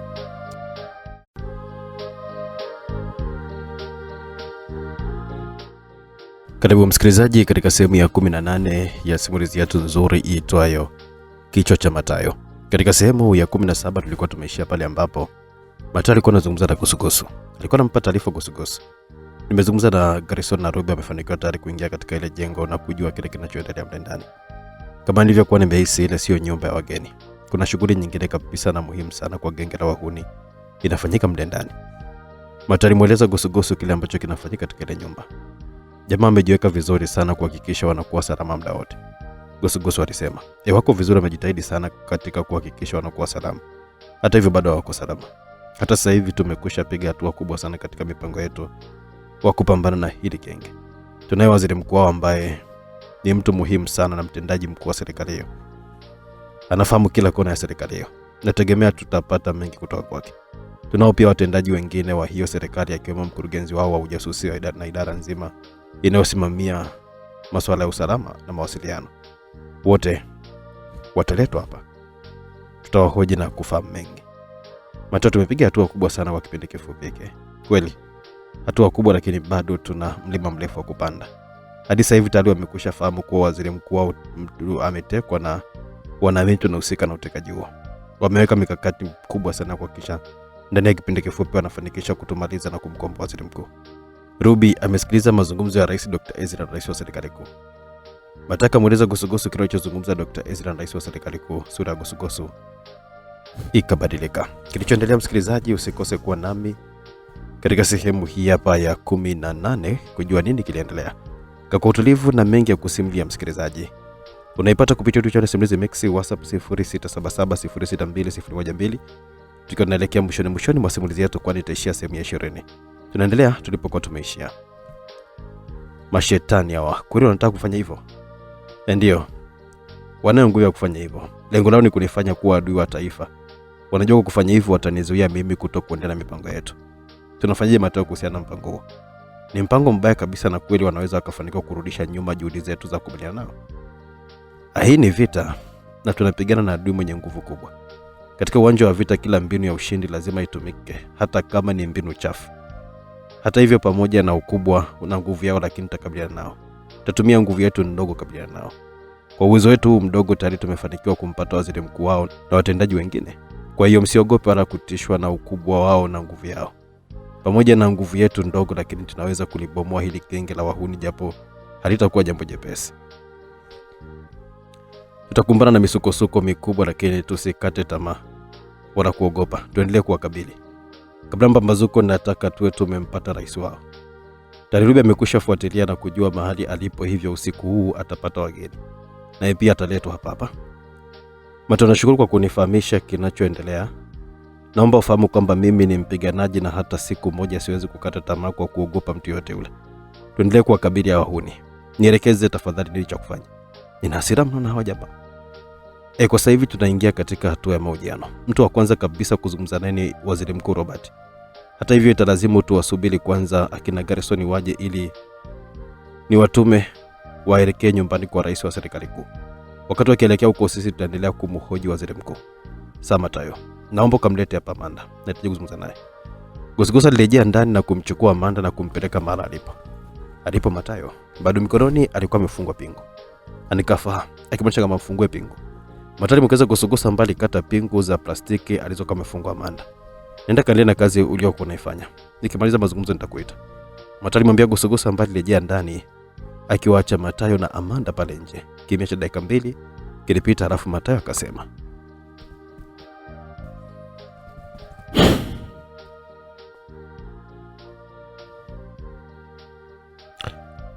Tarehe 12 Juni mwaka 2017, rais wa Tanzania wakati huo hayati John Magufuli, mzalendo aliyesimama kidete kupigania rasilimali za Tanzania, alipokea taarifa ya kamati ya pili aliyokuwa ameiunda ili kuchunguza sakata la mchanga wa madini. Swala hili sio geni kwako, unalifahamu vizuri sana. Nataka usikilize kwa makini sehemu ya kile alichokisema siku hiyo. Alisema Mathayo kama amefungua simu yake, akafungua folder yenye jina hotuba, akaitafuta video ambayo ilikuwa anataka Amanda isikiliza, akaicheza. Mungu alitupenda wa Tanzania, akatuweka katika nchi ya Tanzania. Kwa upendo mkubwa alionao Mwenyezi Mungu kwa Watanzania, alituwekea rasilimali nyingi ili ziwanufaishe Watanzania. Katika dunia hii, Tanzania ni eneo ambalo kila kitu kipo. Tuna madini ya kila aina na wala si machache. Tuna dhahabu, copper, silver, barium, graphite, tuna madini karibu yote yanayopatikana katika periodic table. Lithium, beryllium, helium, nickel, zinki, manganese, copper. Tanzania tumepewa gesi, methane, ethane, propane hadi helium ambayo inapatikanika katika nchi 3 tu duniani. Tuna tanzanite ambayo duniani inapatikana Tanzania tu. Pamoja na Mungu kutupendelea mali hizi zote, Watanzania tumeendelea kuwa masikini. Nina uhakika hata shetani huko aliyekuwa anatucheka, kwani umasikini wetu ni wa kujitakia. Lakini inawezekana shetani huyo huyo aliyewatumia baadhi ya Watanzania wengine wakiweko viongozi kuendelea kuifanya Tanzania kwa maskini. Shetani huyo huyo bado hajachoka. Anawatumia baadhi ya Watanzania wengine kupinga juhudi hizi tunazozifanya za kumkomboa na kumsaidia Mtanzania maskini. Sio siri, Tanzania wapo watu wanaishi maisha ya ajabu sana. Wapo watoto wanakufa kwa kukosa madawa. Wako wakulima vijijini wanakosa pembejeo kwa mazao yao. Ipo miundombinu ambayo tulitakiwa tuitengeneze, lakini tunashindwa kutokana na ukosefu wa fedha. Wakati mwingine tunakopa kwa masharti ya ajabu ajabu tu wakati mali tunazo. Watanzania wanakosa maji, wengine wanakufa kwa kipindupindu, lakini mali zetu zinasombwa. Mathayo alisimamisha rekodi ile, halafu akainamisha kichwa chake chini kwa sekunde kadhaa. Mungu amweke mara pema kiongozi wetu huyu mzalendo ambaye alisimama kidete kuhakikisha rasilimali za Tanzania zinalindwa kwa ajili ya kuwanufaisha Watanzania wa sasa na vizazi vijavyo. Alituambia kwa msisitizo mara kwa mara kwamba nchi yetu tajiri sana, lakini inaliwa na watu wachache. Alipambana kwa kadri alivyoweza kuhakikisha analinda rasilimali za nchi hii hadi alipotangulia mbele za haki. Pamoja na kutangulia mbele za haki, lakini yale aliyotuambia kuhusu Tanzania yataendelea kuishi. Ni kweli nchi yetu inachezewa sana. Nchi ni tajiri mno, lakini watu wake wengi ni maskini.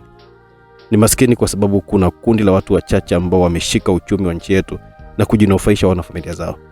Kundi hilo ni hili genge la wahuni ambalo tunalikabiliana nalo. Katika genge hilo la watu wanaoinyonya nchi yetu wamo pia Watanzania.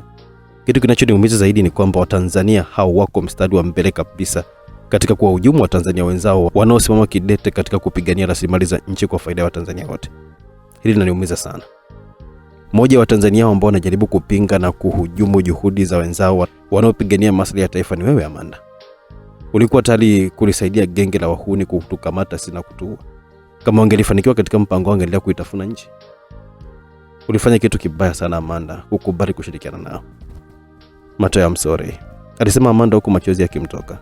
Matayo akamtazama kwa sekunde kadhaa akasema, nimebahatika kuizunguka Tanzania yote. Nilifanya hivyo kwa lengo la kuifahamu vyema nchi yangu.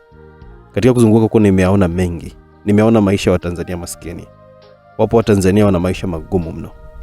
Kwa hiyo unavyoniona nimejitoa kupambana na genge kama ila wahuni, ni kwa sababu naifahamu Tanzania. Ninafahamu maisha wanayoishi Watanzania. Wako Watanzania ambao wanaishi katika umaskini wa kupindukia.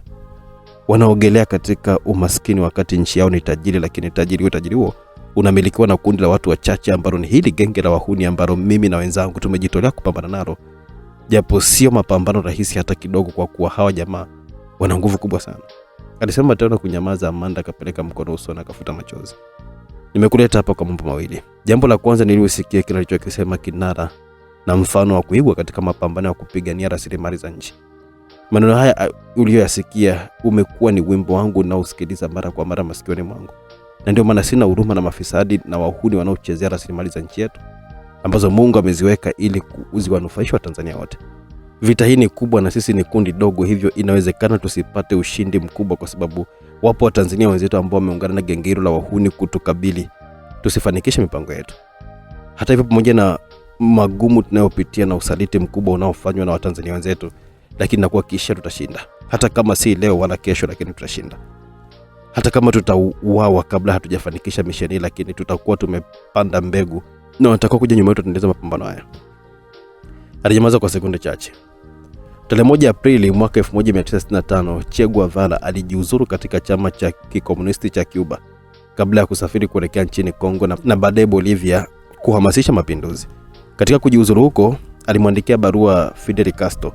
Katika barua hiyo iliyosomwa hadharani na Fidel Castro Oktoba 3 mwaka 1965, Che Guevara alimalizia kwa kuandika Hasta la Victoria Siempre. Kwa lugha ya Kiingereza alimaanisha ever onward to victory. Kwa lugha yetu tunasema daima kusonga mbele hadi ushindi upatikane. Mimi wenzangu hatarudi nyuma. Tutasonga mbele katika kupambana na hili genge la wahuni hadi ushindi upatikane. Nataka ufahamu kuwa tayari tumempata Robert Abrahams, waziri mkuu wa serikali kuu. Familia yake na wote aliokuwa nao nyumbani kwake tuko nao. Macho ya mshangao yalimtoka Amanda. Usishangae, hii ndio maana ya Hasta la Victoria Siempre. Hatukati tamaa hadi tuhakikishe tumebomoa wahuni. Robert na genge lake dogo tunao. Tumeikipata pia kituo chao cha kati wanachokitumia kwa ajili ya usalama wa mawasiliano yao. Wote wanaofanya kazi katika kituo hicho tayari tunawashikilia, akiwemo mkurugenzi mkuu wa ujasusi wa serikali kuu. Jambo jingine kubwa zaidi, tumefanikiwa kujua mara alipo rais wa serikali kuu na usiku naye tutampata. Haya ni mafanikio makubwa, naye kama usingechagua kujiunga na wahuni ungelikuwa ni sema mafanikio, lakini kwa sasa hivi uko upande wa maadui zetu. Pamoja na mafanikio hayo, lakini bado mambo ni magumu. Tayari wamekusha gundua kwamba tumemteka waziri mkuu na wako katika mkakati mzito ya kuhakikisha wanatupata kwa haraka, kutumaliza na kumkomboa waziri mkuu. Usiku Ruby akiwa katika hicho tulichokitega kituo, aliweza kusikiliza mazungumzo ya rais wa serikali kuu na Dr. Ezra. Rais wa serikali kuu alikuwa amempa Dr. Ezra maagizo ya kuhakikisha kwamba tunapatikana kwa haraka. Moja ya jambo alilomwelekeza kulifanya ni kuwasiliana na wewe ili ueleze mara tulipo. Hilo halitafanikiwa kwa sababu simu yako imekusha zimwa. Kama njia hiyo itashindwa kufanikiwa, wataingia katika njia ya pili. Nataka mueleza Amanda njia ya pili waliopanga kuitumia katika kuhakikisha Matayo anakuwa adui wa taifa ili kufanya ashindwe kufanikisha mipango yake. Hili linaniumiza sana kwa sababu watakao tekeleza mpango huo sio raia wa kigeni bali ni Watanzania wenzangu. Ninapata uchungu kwa sababu Watanzania hawa wanaungana na genge la wahuni kujaribu kuzorotesha juhudi za wazalendo wachache kulipigania nchi yao. Uso wa Amanda ulionyesha kushtushwa na kile alichokuwa ameambiwa na Mathayo. Mbona umeshtuka wakati ulikuwa tayari kuonesha tulipo ili tuuawe? Hili la kufanya kuwa adui wa taifa ni dogo kuliko lile la mimi na wenzangu kuuawa. Useme chochote kile Amanda.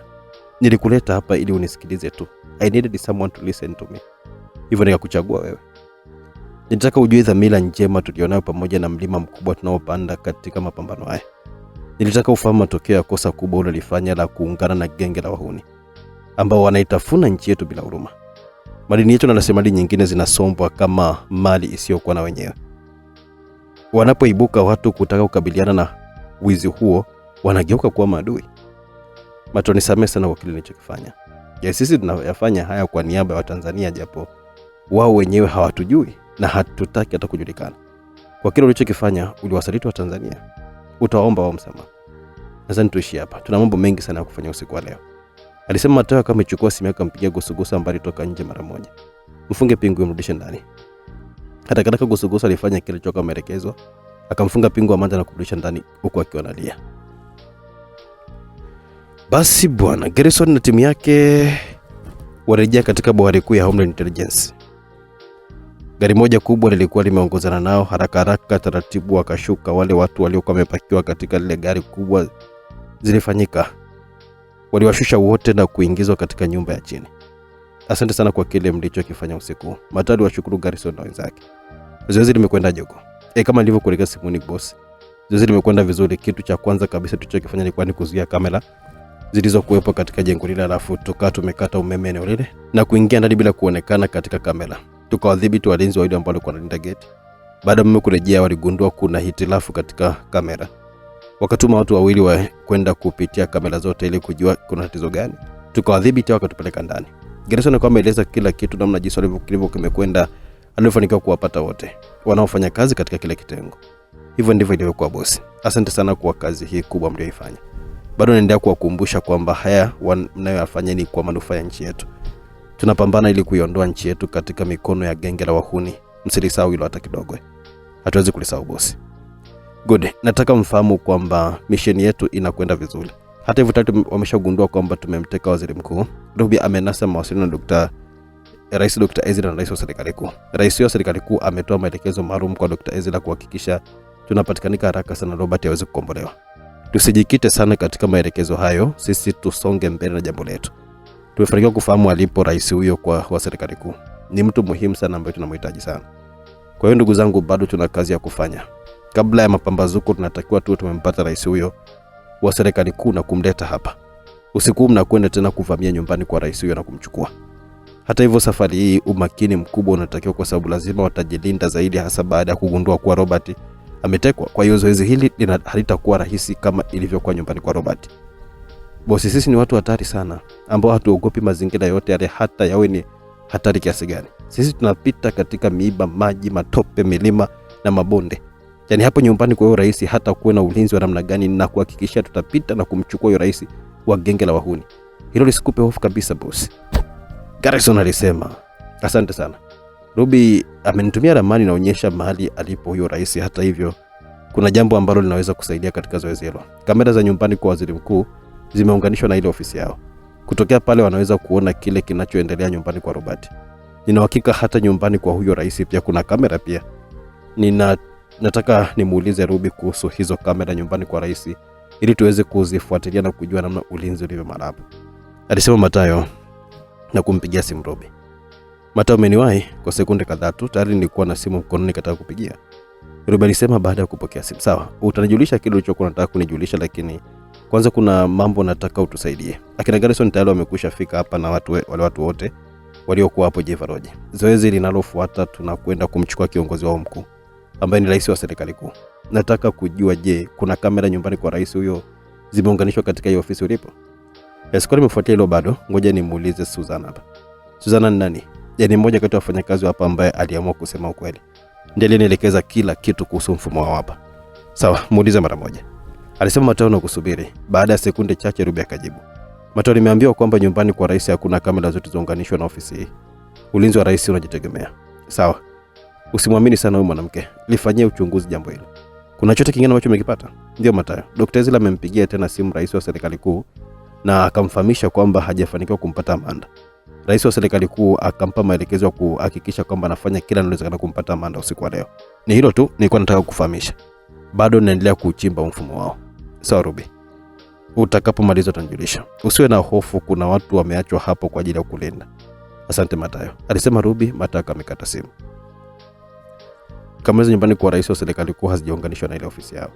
Alisema Mathayo amefungua ramani iliyokuwa imetumwa na Ruby, akawaonesha kina Garrison, wakaanza kujadiliana kuhusu misheni hiyo. Majana yachukua nusu saa alafu yakaanza maandalizi. Walipomaliza kujiandaa wakaingia katika magari na kuondoka kuelekea nyumbani kwa rais wa serikali kuu. Wakati kinagoso kinaanza zoezi lao, nasi hapa tunaanza kazi yetu. Mathayo alimwambia Gosugosu, tunaanza na nani? Tunao watu wengi sana hapa, lakini tujielekeze kwa mtu muhimu zaidi ambaye ni waziri mkuu. Yule ndiye mwenye kufahamu mambo mengi sana kuhusiana na serikali kuu, kwa hiyo tunaanza kuzungumza naye. Kabla ya kuzungumza naye, tutazungumza kwanza na familia yake. Mke wake na watoto 3 wako hapa. Tuanze kwanza kuzungumza nao, alafu itafuata zamu ya Robert. Mathayo na Gosugosu pamoja na jamaa wengine 4 walishuka chini wakaelekea moja kwa moja katika chumba walimofungwa mke wa Robert na watoto wake. Mke wa Robert na watoto hawakuwa wamefungwa pingu. Mlango ulifunguliwa, kina Mathayo wakaingia. Yule mama alikusanya watoto wake na kuwakumbatia. Usihofu mama, sisi sio watu wabaya. Hatuna dhumuni la kukuumiza wewe wala familia yako, kama utakuwa mkweli kwetu kuhusiana na mambo ambayo fulani hivi tunahitaji kuyafahamu kwako. Nini mnataka kwetu? Akauliza yule mama.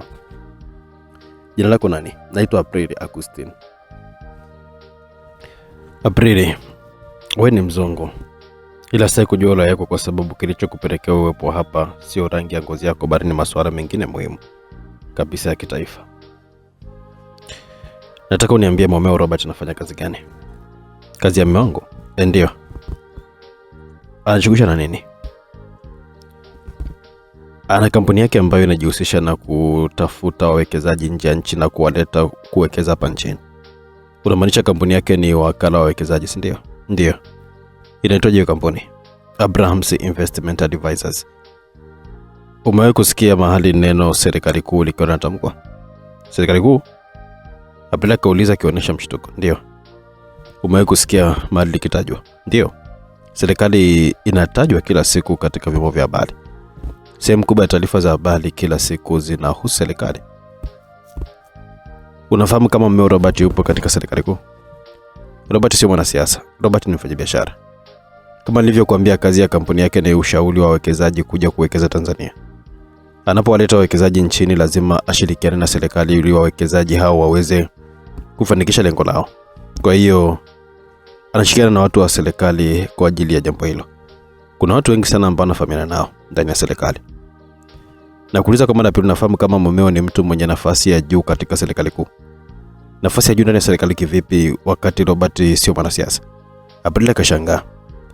Najua unajua hivyo, naomba tafadhali jaribu kunidanganya. Nipe jibu la kweli. Mimi ninachokifahamu, Robert anashirikiana na serikali katika masuala ya uwekezaji. Mengine siyafahamu. Matali mtizama halafu akasema, Aprili, mko hapa kwa sababu ya mumeo kujihusisha katika serikali kuu. Ninachokihitaji ni kupata taarifa za kina kuhusiana na hiyo serikali kuu. Naomba kama unafahamu chochote kile kuhusu serikali kuu tueleze tafadhali. Hii ni nafasi ya kusaidia na watoto wako kuondoka mara hapa. Kama utafunguka na kusema ukweli, utaendelea kubaki katika chumba hiki tu kwa siku zisizojulikana. Pengine maisha yenu yataishia katika chumba hiki. Kama unataka kujiokoa, muda ni sasa. Kutuleta hapa mimi na wanangu ni uonevu mkubwa. Hatujui wala tuhusike na chochote kile kuhusu hiyo serikali kuu unayosema. Kama Robert anajihusisha na hiyo serikali kuu, basi ni yeye anajihusisha kwa siri. Sisi hatufahamu chochote. Sawa, nakupa nafasi ya kutafakari kuhusu hatima yako na wanao. Nitakuja kuzungumza nawe tena baadaye. Kumbuka kwamba ni ukweli pekee ndio utakao kuondoa maraba. Matalinuka kama ametoka katika kile chumba. Matao anamwamini yule mwanamke hajui chochote kile kuhusu mume wake kujihusisha na serikali kuu. Kusukusa aliuliza. Ataeleza tu baadaye, usihofu. Sasa hivi ni zamu ya Robert. Yeye tutazungumza naye katika kile chumba tulichokiandaa. Mchukue mpeleke kule mara moja. Gosugosu alikuwa amesaidiana na wale jamaa wengine wa Homeland Intelligence kutekeleza maelekezo kwa haraka sana. Robert ambaye bado alikuwa na mfuko kichwani alifungwa mikono na miguu katika kiti cha chuma. Mtoe mfuko kichwani. Matao alikuwa ameelekeza na mfuko katolewa kichwani kwa Robert, akabaruliwa pia gundi mdomoni. Robert Abrahams, habari yako? Alisema Mateo Robert alifumbua macho yake, akafumba tena kwa sekunde kadhaa, alafu akafumbua na kumtazama Mathayo. Natumai sura hii sio ngeni kwako, alisema Mathayo na kunyamaza kidogo. Bado Robert alikuwa anaendelea kumtazama kwa umakini. Naitwa Mathayo Mulumbi. Ni mimi ambaye wewe na wenzako mmekuwa mkinisaka kwa uduna uvumba. Hatimaye tumekutana mimi na wewe ana kwa ana. Nimefurahi sana kukutana na wewe na naamini na wewe pia utakuwa umefurahi kukutana na mimi ili tuzungumze mambo yetu muhimu. Robert alimkatisha Mathayo baada ya kuanza kuzungumza lugha ambayo hakuna aliyekuwa anaielewa. Mathayo nyamaza, akamtazama Robert akiendelea kuongea kwa ukali kwa kutumia lugha ile. Mathayo anazungumza lugha gani huyu jamaa? Gusugusu aliuliza huko akiwa anaanza kumsogelea. Sio anazungumza lugha gani? Sio Kiarabu, sio Kiebrania. Sijui lugha gani anazungumza. Hajui Kiswahili? Hapo nipo nishangaza. Anajifanya hajui Kiswahili. Huyu anatotania Mathayo. Niruhusu nizungumze naye kwa Kiswahili. Subiri kidogo. Atazungumza tu lugha tunayotaka sisi. Alisema Mathayo kumsogelea Robert, akamshika kidevu. Robert, sikiliza. Lugha unayozungumza tuielewe. Na haitakusaidia chochote kile hapa. Kama unataka kutoka hapa salama na familia yako, tafadhali zungumza lugha inayoeleweka, aidha Kiswahili au Kiingereza. Umenisikia? Robert akaanza tena kuzungumza ile lugha isiyoeleweka. Mathayo anatutukana huyo. Hebu nipe dakika 5 tu atazungumza Kiswahili. Mwite hapa Moses. Mathayo alikuwa amesema, Gusugusu alikuwa amefungua mlango, akamuita Moses akawa ameingia ndani. Moses, nataka ukamlete Amanda hapa mara moja. Sawa boss. Gusugusu alikuwa amejaa hasira, akamtazama Robert kwa jicho kali. Bado Robert akaendelea kuzungumza kwa lugha isiyoeleweka. Mathayo, hebu nakuomba unipe dakika chache tu niseme naye kwa lugha yetu huyu. Wametuchukulia nchi yetu na bado anaendelea kututukana hapa. Vumilia kidogo Gusugusu, taratibu tu, atazungumza tu kwa lugha yetu ya taifa huyu. Wewe najua unanisikia ninachokiongea hivi sasa. Na kuhakikishia ukiingia katika mikono yangu wewe. Gusugusu alikuwa amemwambia Robert ambaye hakumjala, kaendelea kuzungumza kwa lugha ile isiyoeleweka. Hazikupita dakika nyingi mlango umefunguliwa na Amanda akawa ameingizwa mle ndani. Alitolewa mfuko kichwani na jicho lake likamshuhudia Robert akiwa amefungwa katika kiti. Robert naye alipatwa na mshtuko sana kumwona Amanda. Amanda, huyu mtu unamfahamu? Mathayo akamuuliza. Ndio namfahamu, ni Robert Abrams, waziri mkuu wa serikali kuu.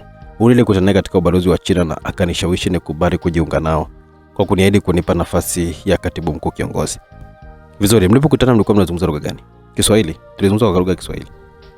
Una hakika anafahamu Kiswahili? Ndio, anazungumza Kiswahili fasaha kabisa huyu. Mataka msogelea tena Robert. Robert, nakupa fursa ya mwisho kabisa, acha wewe ujinga unaofanya hapa wa kuzungumza lugha isiyoeleweka. Unapoteza muda wako bure. Kwa mara ya mwisho nakutaka uzungumze Kiswahili. Robert alicharuka tena kwa kuanza kufoka kwa ile lugha. Mrudisha Amanda, mlete hapa mke wake. Mataka kaelekeza. Amanda alirudishwa mahala alipokuwa amewekwa na mke wa Robert, akachukuliwa akapelekwa katika chumba hicho cha mume wake. Mara tu alipokuwa ameingia katika kile chumba, akamkuta mume wake kama amefungwa katika kiti. Alipandwa na hasira, akaanza kutokana kwa lugha ya Kiingereza. Gusugusu alishindwa kuvumilia, akamlamba kofi zito lilompeleka mpaka sakafuni. Iwe ni mwanzo na mwisho kutokana ndani ya chumba hiki. Alimwonya, inuka. Aprili, mke wa Robert, alisimama. Upande wa uso uliopigwa kofi na Gusugusu alikuwa umebadilika rangi na kuwa mwekundu. Kaa pale, Mathayo alimwamuru. Aketi katika kiti huko akimtazama mume wake. Robert akaendelea kuzungumza kwa ukali kwa kutumia ile lugha isiyoelewa. Unamfahamu huyu mtu mbele yako? Mathayo alimuuliza Aprili. Ni mume wangu kama nilivyowaambia, huyu ni mfanyabiashara alafu. Stop. Mathayo akamtaka nyamaze. Unapouliza swali jibu tu swali uliloulizwa. Alisema Mathayo kwa ukali. Unafahamu lugha anayozungumza mume wako? Sifahamu anazungumza lugha gani? Una hakika haujui lugha anayozungumza? Sijui, ni mara ya kwanza leo ninamsikia akizungumza hiyo lugha.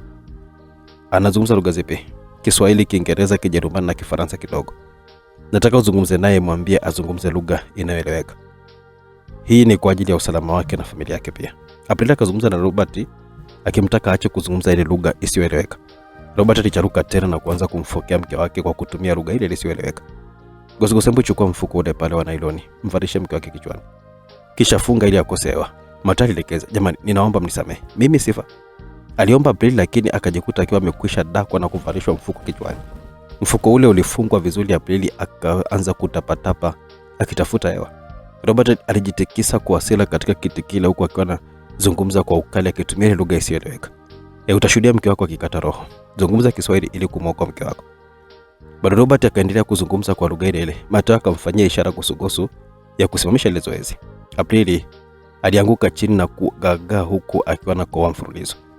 Huyu jamaa ajali kitu chochote na familia yake. Kwake serikali kuu ni muhimu zaidi kuliko hata familia yake, alisema Mathayo, alafu kama mwinua Aprili akamkalisha kiteni. Kwa nini mnataka kuniua? Nimewakosea nini? Akauliza Aprili kwa akilia. Sikiliza Aprili, hatuna lengo la kukua, lakini tutafanya hivyo kama mumeo hatafunguka na kusema ukweli. Tunajua anajua Kiswahili lakini anazungumza lugha isiyoeleweka. Naamini leo umeifahamu vyema rangi ya mumeo. Inawezekana ulikuwa hujui rangi halisi ya mumeo. Ameshindwa kukuokoa. Alikuwa tayari kushuhudia ukikata roho kuliko kutuambia kile tunachokihitaji. Kitu gani mnakitafuta kwake? Akauliza Aprili kwa akaendelea kukoa. Unafahamu kama mumeo ni waziri mkuu wa serikali kuu? Aprili akamwangalia mume wake kwa hasira alafu akajibu. Hapana, hilo silifahamu. Mathayo akashusha pumzi na kumgeukea Moses. Kawalete watoto. Jamani, naomba msiwafanye chochote watoto wangu. Hawahusiki na chochote kile anachokifanya baba yao. Aprili aliomba. Tunataka kuwaonesha kwamba hatuna mzaha katika swala hili, hivyo hatuna namna nyingine zaidi ya kuwatumia watoto wenu. Kama mnahitaji kuwaokoa watoto wenu, muda ni huu. Jamani, nakiri mimi sifahamu kitu kuhusu mume wangu kushiriki katika hiyo serikali mnayoisemea nyie. Kama ningekuwa najua chochote ningewaambia. Ninaomba msiwaguse watoto wangu katika hili swala, msiwaingize, alisema Aprili kwa akilia. Jukumu ni lenu. Aprili kama isema kamfuata mume wake akamlamba kofi. Do something Robert, alisema kwa ukali, lakini Robert hakumjibu, kabaka na mtizama. Aprili aliweka mikono yake kichwani na kuanza kurukaruka. Haujali hata watoto? Huko tayari watoto wateswe na hata kuuawa? Robert akaendelea kubaki kimya akiinamisha kichwa chini. Aprili alipandwa na hasira. Kumbe niliolewa na shetani bila kujua. Nashukuru nimefahamu rangi yako halisi. Wewe sio binadamu, hauna roho ya binadamu wewe, alisema Aprili akiendelea kulia. Mlango ulifunguliwa, watoto kama wameingizwa ndani.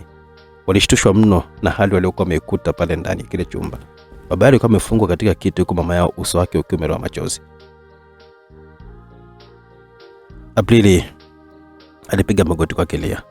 Ninaomba jamani, msiwaingize watoto wangu katika hili jambo, hawajui chochote. Robert, hii ni nafasi nyingine ya kufanya kile kilicho sahihi. Mbele yako iko familia yako.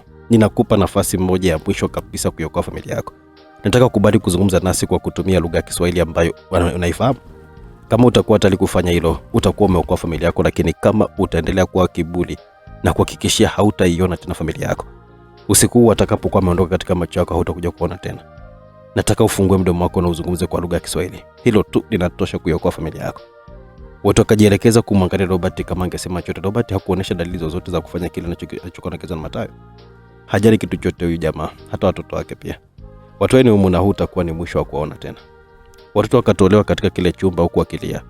Aprili alipiga kelele kuwalilia wanae wasichukuliwe, lakini alidhibitiwa na kubandikwa gundi mdomoni akafungwa pingu.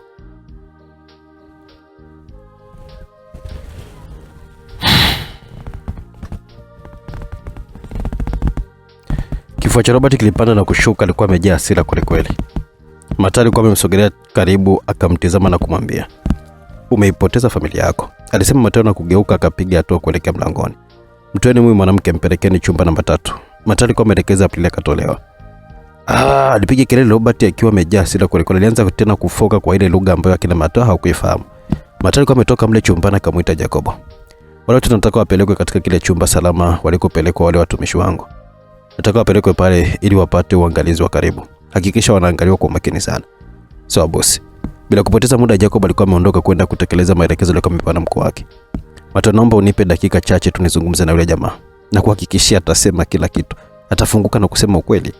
Gusugusa alikuwa ameomba kwa mara nyingine tena nafasi ya kuzungumza na Robert. Yule jamaa ni jasusi aliyekoma. Njia zote za mateso amekusha kuzipitia, kwa hiyo hatuwezi kumfungua kwa njia hiyo. Umeshuhudia mwenyewe, hakufanya chochote kile aliposhuhudia mke wake akihangaika kutafuta hewa. Hakufanya chochote kile aliposhuhudia watoto wake wakiwa wanaondolewa mle chumbani. Yule jamaa ni mtu katili sana ambaye tunatakiwa kutafuta namna ya kuweza kumfungua ili atuambie ukweli. Ngoja nizungumze na mke wake kwa mara ya pili, pengine baada ya kushuhudia watoto wake wakiwa wamechukuliwa na kupelekwa kusikojulikana, anaweza akatusaidia kupata kitu cha kumfungua Robert. Mathayo alielekea chumba namba 3 alikuwa mpelekwa mke wa Robert. Kilikuwa ni chumba cha mazungumzo. Aprili alikuwa ameketi katika kiti akiwa analia. Nyamaza kulia Aprili. Machozi yatakusaidia kitu. Jamani, naomba mnirudishie watoto wangu. Ninaomba msiwaue watoto wangu. Nitawapa kiasi chochote cha fedha au kitu chochote kile mtakachokihitaji kwa ajili ya kuwakomboa watoto wangu. Hawana kosa lolote tena, hawajui chochote kile kuhusu mambo ya baba yao. Naomba jamani, nirudishie wanangu. Aprili alikuwa ameanza kulia. Nyamaza kulia Aprili, na unisikilize, Mathayo alimwambia. Aprili alifuta machozi akamtizama Mathayo. Nataka ufahamu kwamba hatuna mpango wala sababu ya kuua watoto wako. Hata hivyo, tumeondoa hapa, tumewapeleka mahali salama ambako wanastahili kukaa. Hapa sio mahali sahihi kwao. Watoto wale hawahusiki na chochote kile alichokifanya baba yao. Tulitaka tu kuwatumia ili kumfanya Robert atuambie kile tunachokihitaji, lakini njia hiyo haikuzaa matunda. Robert amekuwa ni mtu mwenye roho ngumu sana, si ajali hata familia yake. Nataka nikutoe hofu pia kwamba hatutakuwa na sababu ya wala hata mpango wa kutaka kukuua. Tulitishia tu kukuua mbele ya Robert ili aogope na kufunguka, lakini hakufanya hivyo. Kwa hiyo Aprili, ondoa hofu kuhusu wewe na wanao. Mko salama kabisa. Wanao wamepelekwa mahali salama ambako watapata uangalizi na kila wanachokihitaji, na utakapotoka hapa utakwenda kuwachukua. Naomba msiwazuru wanangu. Nataka niwaambie ukweli kuhusu Robert na kwa nini hajaonyesha kujali chochote kile kuhusu mimi na watoto.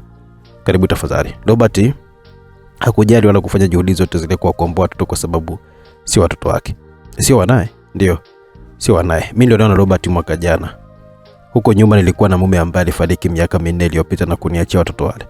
Mume wangu alikuwa ni rafiki wa Robert, kwa hiyo baada ya mume wangu kufariki, Robert alijenga ukaribu mkubwa na mimi, tukajikuta katika mahusiano. Robert naye hakuwa na mke kwa kipindi kirefu. Mke wake alifariki wakati akijifungua. Aliniomba tufunge ndoa tuishi wote, nikakubali. Kwa hiyo watoto wale sio wake na ndio maana hakuhisi uchungu wote ule kuwapoteza. Ninakiri kwamba sikuwa ninamfahamu vizuri Robert hadi leo hii. Nimeumia sana kwa kukubali kuolewa na mtu ambaye sikuwa nikimfahamu vizuri kwamba na roho ya kishetani. Mumeo alikuwa anashirikiana na Robert katika biashara. Walikuwa ni marafiki sana. Mume wangu alikuwa ni manager wa kampuni moja ya kuchimba madini. Sasa nisikilize nikwambie ukweli Aprili. Hapa nchini kuna serikali mbili. Serikali ya kwanza ni ile inayoongozwa na rais aliyechaguliwa na wananchi. Ukiacha hiyo, kuna serikali ya pili ambayo inaitwa serikali kuu. Hiyo serikali kuu ndio inayoongoza nchi yetu. Rais tunayemchagua kwa kumpigia kura yuko chini ya serikali hiyo kuu inayoongozwa na genge linalojiita la kihuni. Hao jamaa wamekalia utajiri wote wa nchi. Mumeo Robert ndio waziri mkuu wa hiyo serikali kuu ambayo ni serikali ya asili. Sio serikali halali.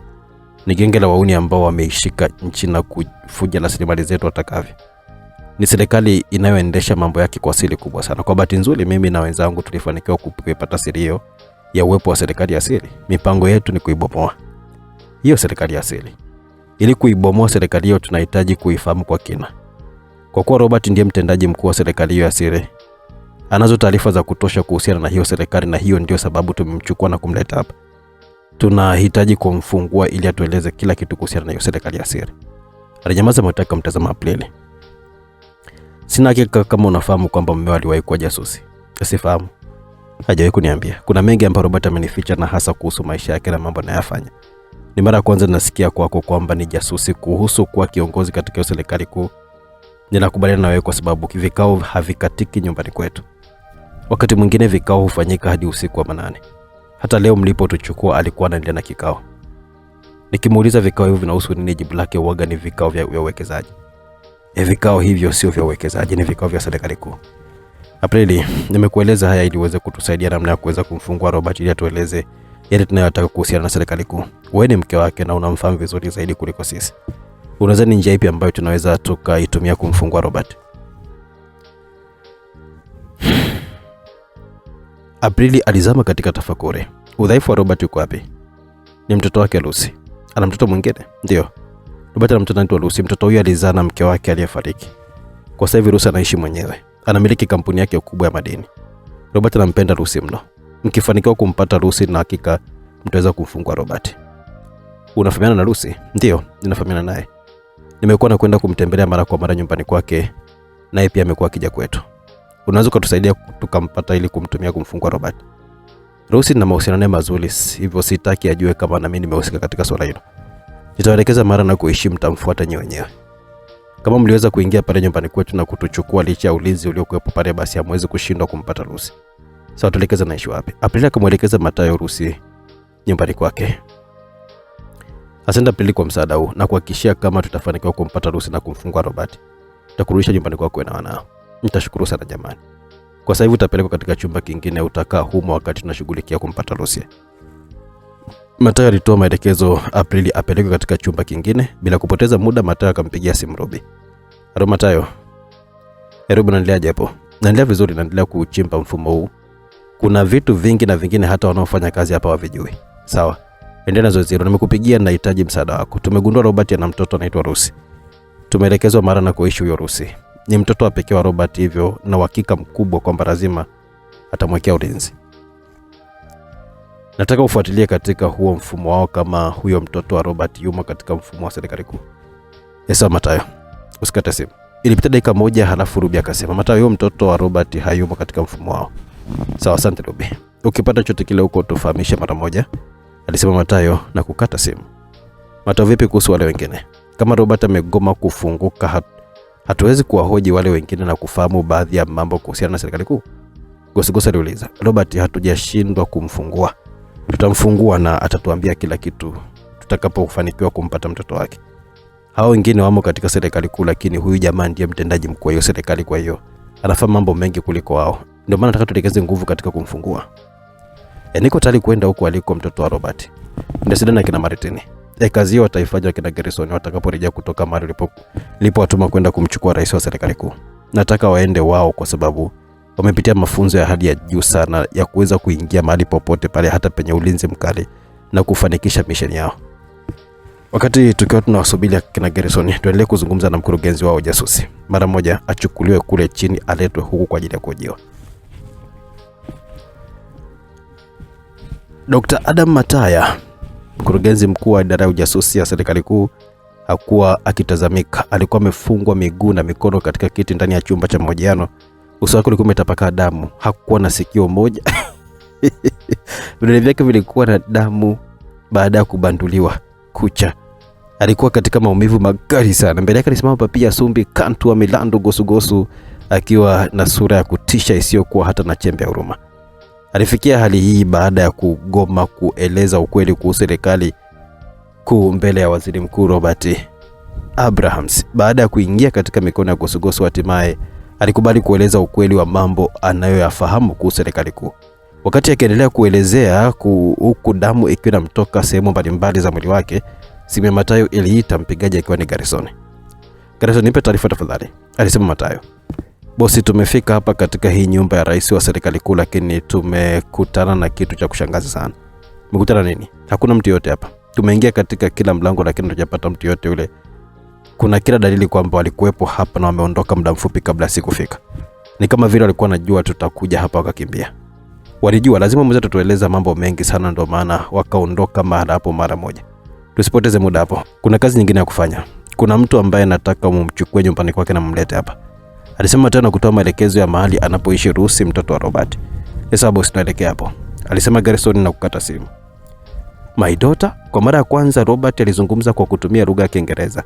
Macho ya mshangao uliochanganyika na hasira alimtoka. Umewatuma watu wako wakamchukua mtoto wangu? Akauliza tena kwa ukali akitumia lugha ya Kiswahili. Kumbe nakifahamu Kiswahili ngedere wewe. Alisema Gosugosu kwa hasira, na mara ikasikika sauti ya mgongano wa vitu vigumu.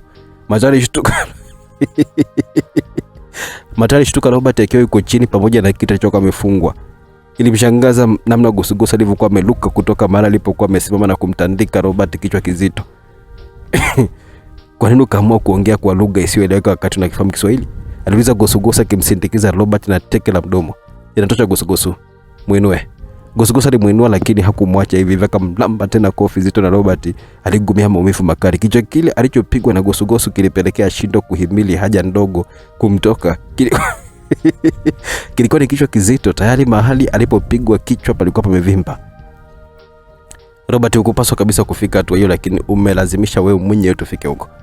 Umetulazimisha wewe mwenyewe tufike hatua hii hapa kwa kiburi chako.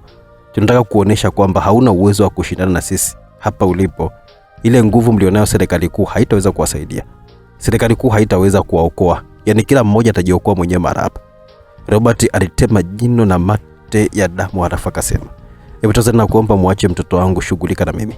Kama ni mateso ni tese mimi na sio mwanangu. Tayari watu wangu wako njiani wanaelekea nyumbani kwa mwanao. Kabla hajao kuchomoza mwanao Rusi atakuwa hapa. Ataletwa ndani ya chumba hiki. Atashuhudia ukiteswa. Atashuhudia ukipatiwa mateso makali ambayo hujawahi kushuhudia binadamu akiteswa." Robert aliunguruma kwa hasira. Watu niliowatuma kwenda kumchukua Rusi bado hawajafika na naweza nikawasimamisha wasiende huko. Nitafanya hivyo kama tu utakuwa tayari kufanya kile nitakachokuwa nimekuelekeza kufanya. Maamuzi ni yako. Tafadhali naomba usiwasimamishe watu wako wasifike nyumbani kwa mwanangu kumchukua. Nitafanya kile mnachokitaka. Nataka kujilizisha kama kweli utafanya kile mnachokitaka. Nini mnakihitaji? Mataka amevuta kiti akaketi karibu na Robert. Tayari tunafahamu anapoishi kiongozi wenu, yani rais wa serikali kuu. Usiku nimetuma watu wangu kwenda kumchukua lakini wamemkosa. Amekimbia. Nataka uniambie mahali alikokimbilia rais wenu." Kabla Robert hajajibu kitu, simu Matayo ilikuwa imeita. Mpigaji alikuwa ni Ruby. Matayo ametoka nje na kaipokea. "Ruby, Matayo, nimenasa tena mawasiliano mengine kati ya rais wa serikali kuu na Dr. Ezra. Safari rais wa serikali kuu ametumia namba nyingine ya simu kumpigia Dr. Ezra na kutumia rekodi ya mazungumzo yao hapo usikie." Ruby alikata simu na baada ya sekunde chache ujumbe ukaingia katika simu ya Matayo. Ilikuwa ni rekodi ya mawasiliano kati ya Dr. Ezra na rais wa serikali kuu. Matayo akacheza rekodi ile. "Mheshimiwa Rais, habari za muda huu?" Ilisikika sauti ya Dr. Ezra. "Dr. Ezra, umefikia wapi? Umefanikiwa kumpata Amanda?" Rais wa serikali kuu ameuliza. "Nimetuma watu wamfuate nyumbani kwake, ninasubiri mrejesho kutoka kwao." Hali imekuwa mbaya Dr. Ezra. Tayari Robert amewaeleza kila kitu wale jamaa. Usiku watu ambao ninaamini ni Matayo na genge lake wamevamia makazi yangu. Walikuwa wamejihami kwa silaha na wote walificha nyuso zao wakiwa wamevalia kama wanajeshi. Hawakufanikiwa kutukuta pale nyumbani kwangu. Nilikuwa nimekwisha ondoka na watu wote baada tu ya kuzungumza nawe wakati ule. Nilibadili security level hadi kwenda namba 2 ambayo inanitaka kuondoka mara moja katika makazi yangu na kwenda mahali pasiri. Nilijua tu usalama wangu kwa mashakani, kwani lazima Robert atawaeleza wale jamaa kila kitu. Nilikuwa niko sahihi. Aliwaeleza ninapoishi wakafika. Ambacho hawakujua ni kwamba niliweka watu katika nyumba ya jirani ili kufuatilia kile kinachoendelea pale katika nyumba yangu. Waliingia kila mahala kunitafuta lakini hawakupata kitu chochote, kile wakaondoka zao. Kweli hali ni mbaya Mheshimiwa Rais," alisema Dr. Ezra. "Hali ni mbaya Ezra. Yule jamaa na genge lake tayari wamepiga hatua kubwa sana. Wamefahamu mambo mengi kutoka kwa Robert. Kumpata Robert ilikuwa ni hatua kubwa sana kwao. Kwa sasa hivi tunalazimika kutumia nguvu kubwa kuhakikisha kwamba tunalizuia hili genge lisifike mbali zaidi ya hapa alipofika.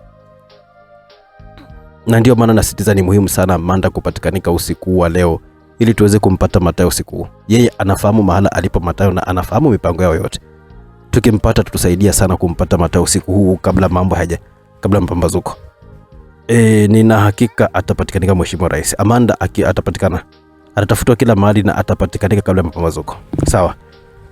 Utakapofanikiwa kumpata utanifahamisha mara moja. Nimekupigia kukupa taarifa hiyo kwamba imenilazimu kuondoka katika makazi yangu na kuhamia mahali pasiri. Hata namba hii ya simu ninayotumia ni namba maalum ambayo sio rahisi kuifuatilia na kujua mara nilipo. Wapigie simu watu wako uwasisitize wahakikishe wanampata Amanda usiku. Nitafanya hivyo Mheshimiwa Rais. Ukipata chochote kile wasiliana na mimi kwa kutumia namba hii," alisema rais wa serikali kuu na kukata simu. Aliguna Matayo alafu akampigia simu Ruby. "Ruby, nimesikiliza ile rekodi, bado mapambano ni magumu. Umefuatilia ili kujua maana alipo huyo rais kwa sasa?"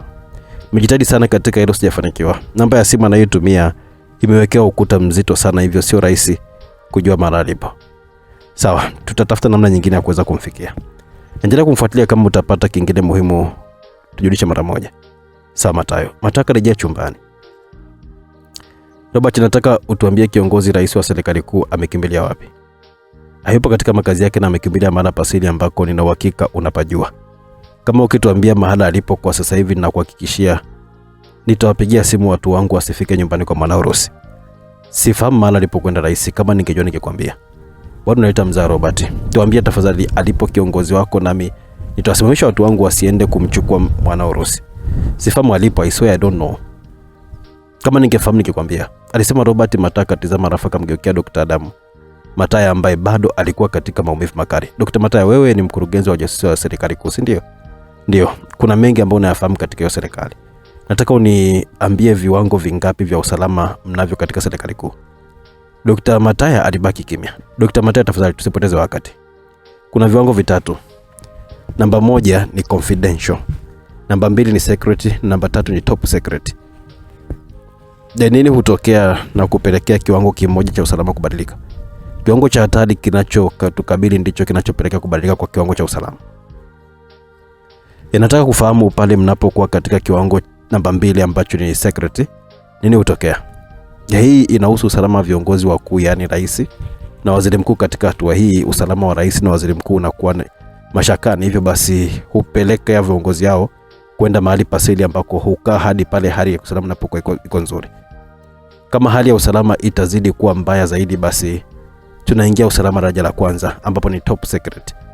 Hapo viongozi wengine wote, mawaziri wakuu wa idara na watu wengine muhimu wa serikali kuu huchukuliwa na kupelekwa mafichoni. Wapi ambako viongozi wao huenda kujificha baada ya hali kuwa mbaya? Sifahamu. Sijawahi kabisa kufika mahali hapo. Dr. Mataya, na wewe usilete mzaha. Nitamruhusu ile jamaa pale aje tena kukuondoa jino moja moja hapo. Utapata maumivu makali ambayo hujawahi kabisa kuyapata toka umezaliwa. Na hapa sifahamu, kama ningefahamu ningesema. Sijawahi kufika huko. Wewe ni mkurugenzi wa ujasusi wa serikali kuu, kwa nini usifahamu mahali ambako viongozi huenda kujificha wanapokuwa wameingia katika usalama wa daraja la pili? Swala hilo linashughulikiwa na idara nyingine maalum iliyo katika ofisi binafsi ya rais. Wao ndio wenye kujua kila kitu. Isitoshe hakuja kutokea mara moja hatari yoyote ya kiusalama kwa rais na waziri mkuu, na ndio maana hatujawahi kuvuka daraja la usalama na kuingia daraja la pili. Wakati wote tumekuwa katika daraja la 3 ambalo ni confidential. Katika daraja hili ni kuhakikisha kwamba shughuli zote za serikali kuu ziko zinafanyika kwa usiri mkubwa sana. Narudia kwa mara ya mwisho, Dr. Mataya, tuambie mara ambako rais amekwenda kujificha baada ya kubadili daraja la usalama. I swear I don't know. Hiyo idara inayoshughulika na masuala ya usalama, ofisi yake iko wapi? Idara hiyo ipo katika ofisi binafsi ya rais, kwa hiyo anayefahamu kila kitu kuhusu idara hiyo ni rais mwenyewe. Kwa nini wewe kama mkurugenzi mkuu wa idara ya ujasusi wa serikali ya siri usifahamu mambo kama hayo? Katika serikali kuu kuna ofisi 3 kuu. Ofisi ya rais, ofisi ya waziri mkuu na ofisi ya jumla. Ofisi ya rais inazo idara zinazojitegemea ambazo zinawajibika kwa rais peke yake. Wengine hatuzifahamu idara hizo. Katika ofisi ya waziri mkuu nako kuna idara zake ambazo zinawajibika kwa waziri mkuu na kwa rais. Ofisi ya 3 ambayo ndio inayohusika na masuala ya ujumla inatuhusisha sisi wote, mawaziri, wakurugenzi na watendaji wengine. Kwa hiyo mambo yote yaliyo katika ofisi hizo kuu mbili, sisi tulio katika ofisi ya 3 hatuhusiki nayo. Rais wa serikali kuu anaitwa nani? Msikilizaji, tuishie hapo. Tutakuwa tunahitaji kumjua rais wa serikali kuu anaitwa nani. Je, watakuwa tayari kusema au naye pia hawamjui? Kilichotokea msikilizaji, baada ya hapo usikose kuungana nami katika sehemu ya 19. Tutakuwa tunaendelea na simulizi yetu itamko na kwenda kwa jina la kitu cha Mathayo. Je, mission itaisha vipi? Tutampata huyo rais ambaye amekwenda katika top secret? Hapana, kaenda usalama namba 2. Vipi kama kiingia usalama namba 1? Lakini pia huyo mkuu naye mtafuta pia na mkuu wake, kama nakumbuka. Tutampata. Usikose kuwa nami katika sehemu inayofuata. Itakuwa ni sehemu ya 19 kwa ajili ya burudani zaidi. Tukutane huko. Bye bye.